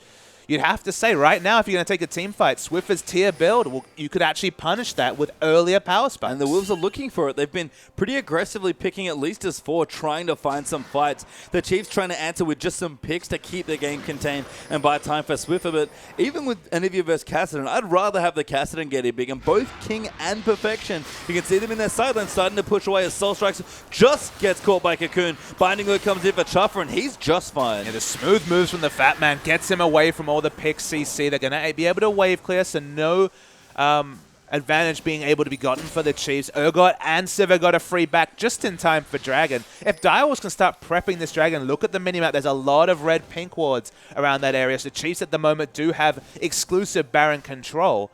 They could realistically look for a Dragon. Perfection down the bottom, though, but this third Dragon, probably a crucial turning point here in the game. The gold is dead even here as well, despite the turret lead that the Chiefs have and even a slight kill lead as well. It's, again, those big carries, CS and King looking good, 10 ahead of Radiant and 30 ahead for Perfection in the bottom, who's still farming in the bottom lane. And the only hole for Direwolves, you have to say, as the lock-on gets in, it's going to be a lot of trade damage to Swiffer. The only disadvantage of Direwolves is the Dragon, so if they can answer this second one, crucially not pass over the rotational third one that's already been put to good use by Chiefs twice this series, they're going to be very healthy again with the Kassadin scaling into late. And they've got great options here as well. Muruman is so close here for Sharp as he's been spamming abilities with that blue buff left, right, and center. Soul Strikes eats a Cocoon, but he's very tanky at this stage of the game, surprisingly, with all those natural tank stats coming through from the jungle Gragas. Perfection level 11. Need to see large rod here. This is a great spot to fight, but Soul Strikes might get caught away. Chuffer zones him with a binding. Chiefs, you have to be very careful. And Chiefs' initiation in an open lane is only the Scion diving in, so that's why they're trying to force these fights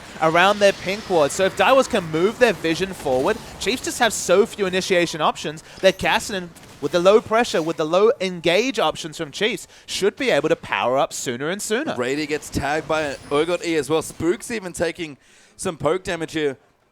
The Dragons back alive, but the Chiefs haven't even looked at it feels like, here in this game. And the Direwolves, these scales are starting to tip. And this game is completely map control based for the Chiefs. If they can force the Direwolves to fight on their terms, to engage upon them, they will be very, very strong. But in these situations where Direwolves have been able to out-rotate them, as Chiefs pick up the outer turret, Direwolves look strong. Perfection, though, going in there. Dodges the Cocoon Sharp, trying to find in as well. King's already popped his ulti. Swoop's going to get swapped back there as well. Rosie ulted into the team, has to flash away. Resets with the Monsoon, but too much poke still. Radiant trying to find a line in, but even Swiper taking damage. Rosie might get locked away. The Direwolves, crucially, find no kills. Yeah, the fight still continues. They're forced to back away still, even though... Oh, Perfection gets tagged by Radiant. Does go down there, just not enough health right now on the Cassidy, and the Chiefs now can continue pushing in. Spooks going to get caught by a binding. Damage going to come through, but Repel will save him, and there's so much to dodge here for the Wolves. There's so many pick CCs, but in the open lane, when they move back to these open lanes, they give themselves a chance to win fights. They need to start clearing out the vision. Crucially, the pink wards largely still up for Chiefs, and you can see they're looking for another engage. They have to answer the turret, but Sharp might get caught out.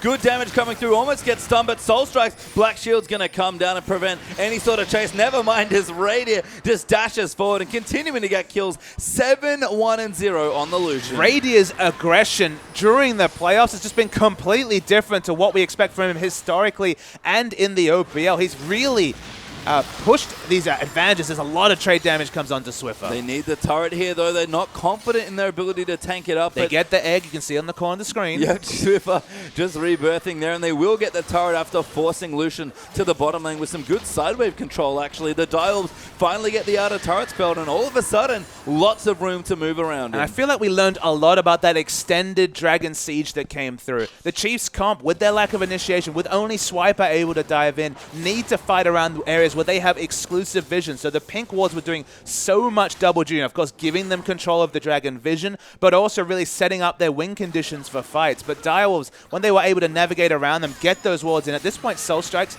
can go and face check people because he's so damn tanky, especially with his Drunken Range active.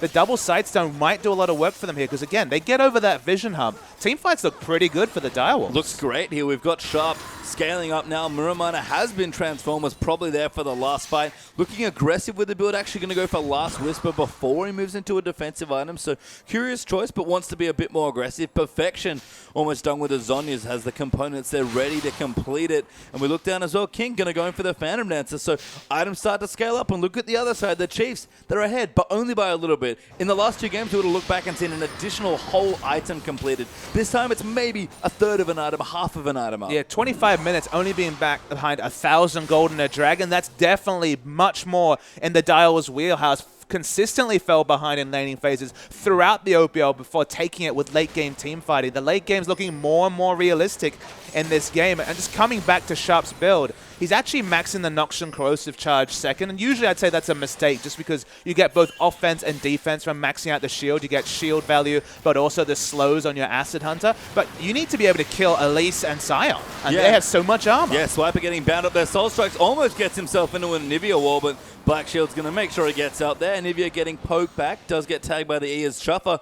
Continuing to zone people away with bindings. A Perfection going to waddle back down. Who's again farming in the empty lane. Surprise everyone, it's the Cassidy. And a Soul Strike. He's going to get Cocoon Tornado. Just missing though. Was that body slam going to keep him safe? Swiffer very aggressive here as Soul Strike. Going to get cold potentially. Good ulti will disengage, but too much damage coming in. Swiffer going to get the first kill. Perfection can't line anything up. King dodging out some of these skill shots. So does get tagged though by one. Forced to flash away as he takes a big frostbite from Anivia. Chuffer ulting onto Rosie. No flash available. Does get now Perfection going to dive in. Wants to get the kill. King instead will get it, but that's going to force the flash from Perfection. And very greedy of the Dials, but at least they get a kill. They were greedy, but that was much owing to the fact that Sharp wasn't actually present at the time when Gragas was picked. Chose quite a poor time to back to pick up the Last Whisper. It will be a significant item, but that's what allowed the Gragas to be picked off. But no advantages taken by the Chiefs. The 1-to-1, you always give the advantage to the scaling team when it's even kill trades, so you give the advantage to the Direwolves. And now King popping into the top lane, going to get some empty lane farm. Have to say the Dials playing much more together now when the Chiefs group on them. and only sparingly popping off their carries to other lanes to get farm. To be fair, both Perfection and King still have CS leads, but it's not the massive 60 plus for Perfection that we're used to seeing. It isn't. And coming back to Sharp as well, this Urgot build is mostly about killing Sion and Elise, or at least doing relevant damage to them. Usually you max the shield second, so you can go in with the bonus resist, the effective 500 health with your mana scaling shield, and be a frontline tank damage threat. The difference here is the swap's going to have to be used a little bit more defensively, or for initiation when Flash is available to reposition himself, because he doesn't have the tankiness from the W second max, or even the defensive stats of a Frozen Heart or a Hex Drinker, which will probably be picked up here, to really continue a fight. So it's much more a Xerath kind of Urgot than necessarily a frontline fighter. And that makes a lot of sense from Sharp, who is, of course, big wave kill, big safety in his player. Urgot. Yeah, wants safety. As King does spell shield there. Sharp actually diving in, binding going to go through, but Swiffer will flash away from it. King even used his ultimate there, but Dials can't find the kill. And they can't find the initiation. Sharp's really the one that's got the reliable initiation with the flash ultimate, but we've already mentioned doesn't really necessarily have the item build or skill max to really capitalize on it. Looking for an overextension. Spook's coming in aggressively, but King just going to eat the cocoon with his spell shield. Radiant might try and tap over, but a good rotation. They just want the turret and they'll get it. I mean, they're just so smart at rotating around the Anivia wall. That's the critical factor there. Swiffer stops that particular so you just can't defensively protect your turret. They pick up the free turret. Dragon now spawns, and they're definitely in position to pick it up, are the Chiefs. Got the Seraphs up now, though, does the Nivea, so more strength coming through. Zonya's completed for Perfection, so things starting to get a bit better. Chiefs on top of their third Dragon, though the Dialves like to fight teams off of their third. Do they have enough strength now? I mean, we're going to find out very soon. I think they have to opt into a fight. Well, they are going to try here. Soul Strikes might line up the ulti. Good zone, though, from Anivia created by the Glacial Storm. King going to get tagged by a stun. Soul Strikes going in for the steal, but Lucian going to get it instead. Swiper ultis, but gets real low there as he dives into the backline. Kung, they're going to zone them away. The Dials just need a pick, but can't find anything. But you can see it, how fast Swiper was being chunked out, that when you have that 20% armor reduction coming through from the Emax second Urgot and the Last Whisper, single-person divers will not work here for the Chiefs. They need to team fight very carefully. So using the Anivia ultimate, channeling it just to split away, getting the objective, the fifth Dragon might be much more relevant of a win condition for the Chiefs in Game 3 compared to Game 1, despite having identical comps, just because Direwolves, they put on something different here, and they need to respect their team fight power. Yeah, I mean, they've just got a bit more strength where it counts. Okay, Perfection, still late game champion, great, but again, matching power for power in the lanes that it matters. Swiffer, sort of the scaling champion here for Chiefs, and of course it's Perfection in the top lane for the Direwolves. It's been a very interesting game of sort of two different 4v4 skirmishes and two different people at any one time trying to find the 1v1 for extra farm. I'm not sure who exactly it benefits, but this game is much closer than the first two already. And I'm so excited if this game goes to 40 minutes and it's on the same sort of even keel. Who wins in a kind of a diving the backline situation? Usually you'd say Sion Elise because they're just so damn tanky. And Elise always does relevant damage with percentage missing health and percentage current health damage.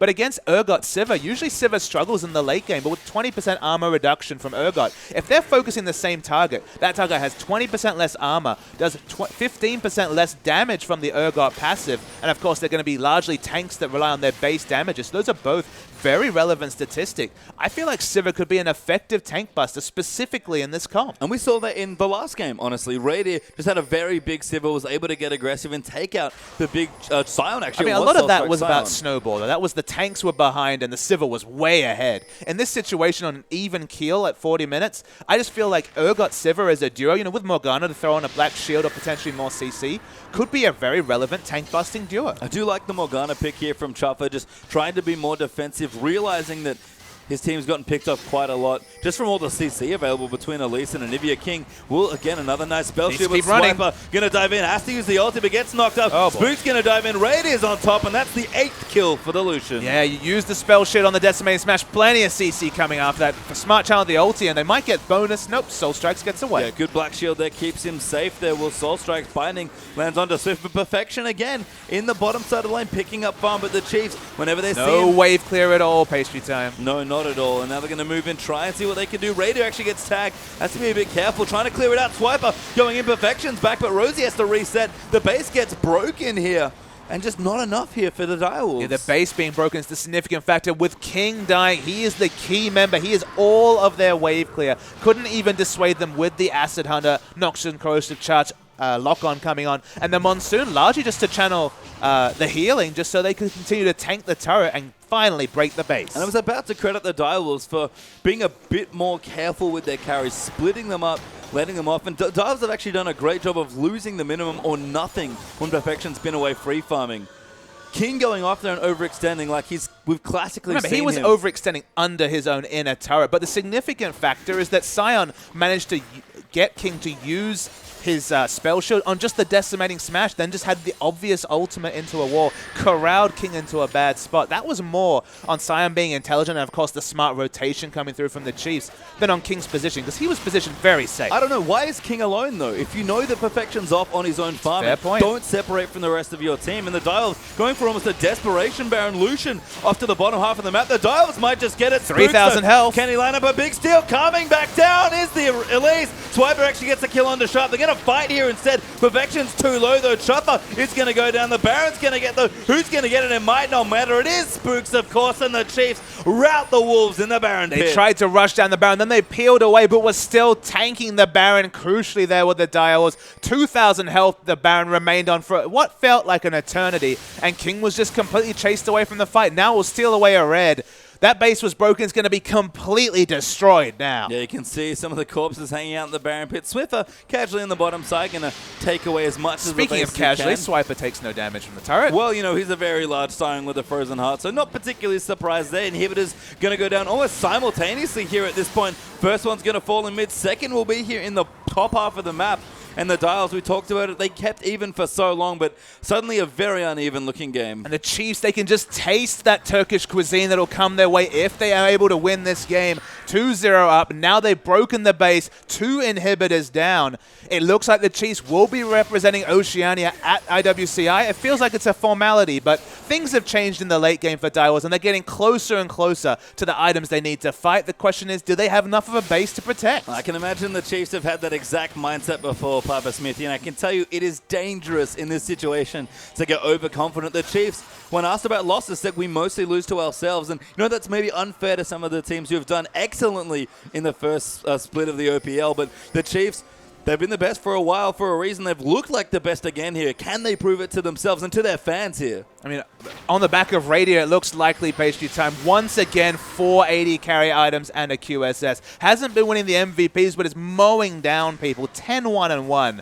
If that's not a carry performance, I don't know what is. We'll have to see. The Chiefs just need to close out the game. Have a very good spot to do so. King, of course, farming in the top lane, getting what he can. The Dials trying to keep up, but running out of things to give the Chiefs away. They've sacrificed a lot for farm on their 2 main carries here, but the Chiefs not going to let them get away with this. The Baron up minions doing work. King respectably mowing through them on the Civi. You talked about the wave clear, massive here coming in, but the Chiefs just got such a big advantage. All they have to do is wait or dive, and you know what? They can probably do either. It's a crazy win condition for the Chiefs, but they just need to make King use his spell shield. That's the big factor. The moment that's on cooldown, that's the go button for the Chiefs, and Swiper in particular dive in. Massive super minion wave pushing in the mid lane. The go button's going to come soon. Yeah, I mean, King actually did use the shield. Might have it back soon. Sharp going to get tagged there. Culling will move in just for poke damage. Good wall actually catches him in there, and that's going to force Soul Strikes to use his ultimate to get them away. Swiper, though, massively tanky. They're just going to move in for the turret. Nexus turret already dead to super minions. Chiefs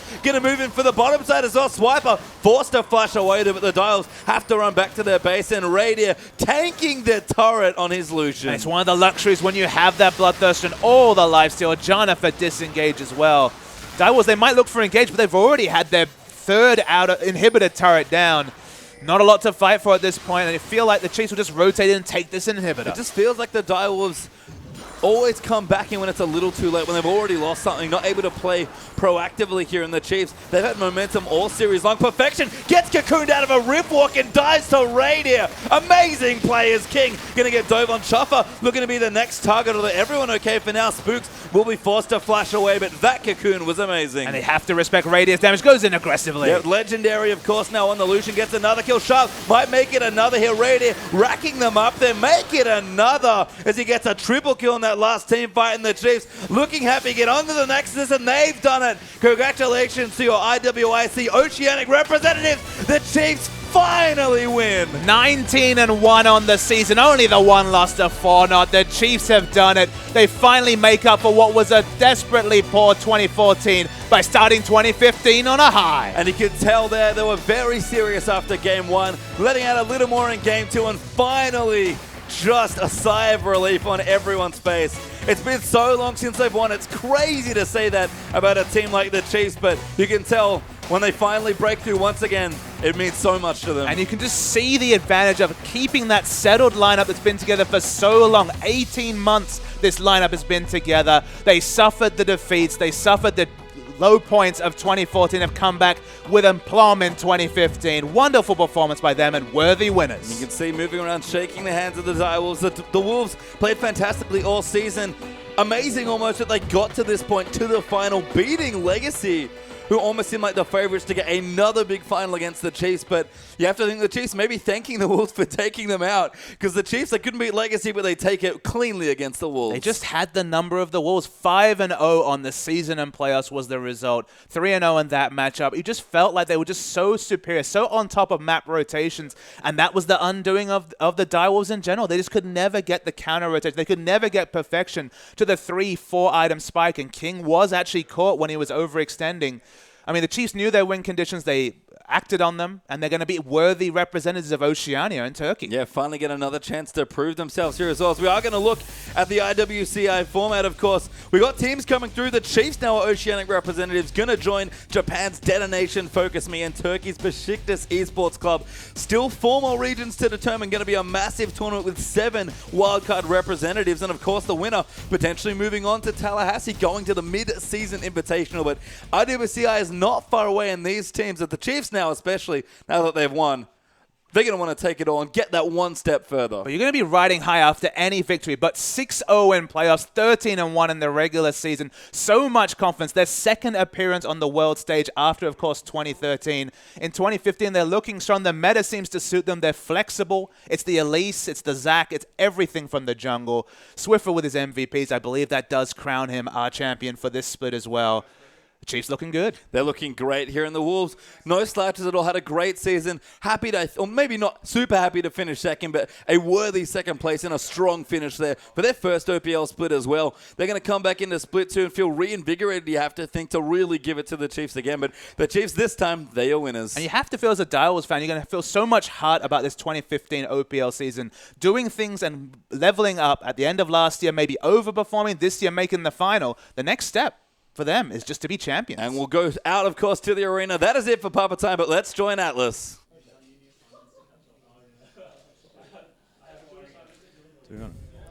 Thank you very much, Pastry Time, and what an incredible performance by the Chiefs. Unbelievable stuff. For the first time since Riot arrived here in 2013, that is a championship series that doesn't go to all 5 games. And this was all off the back of our MVP, Chief Swiffer himself.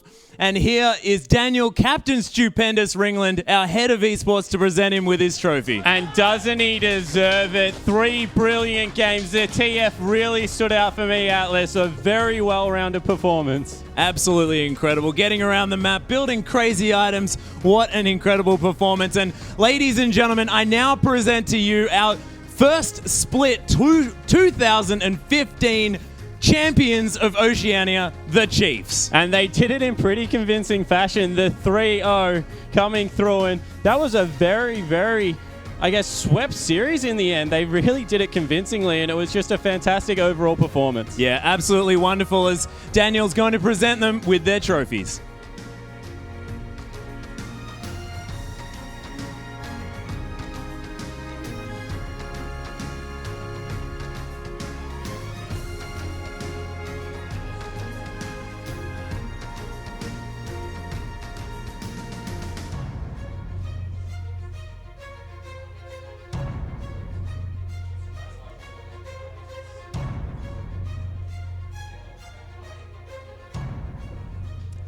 And ladies and gentlemen, that concludes the OPL for Split 1.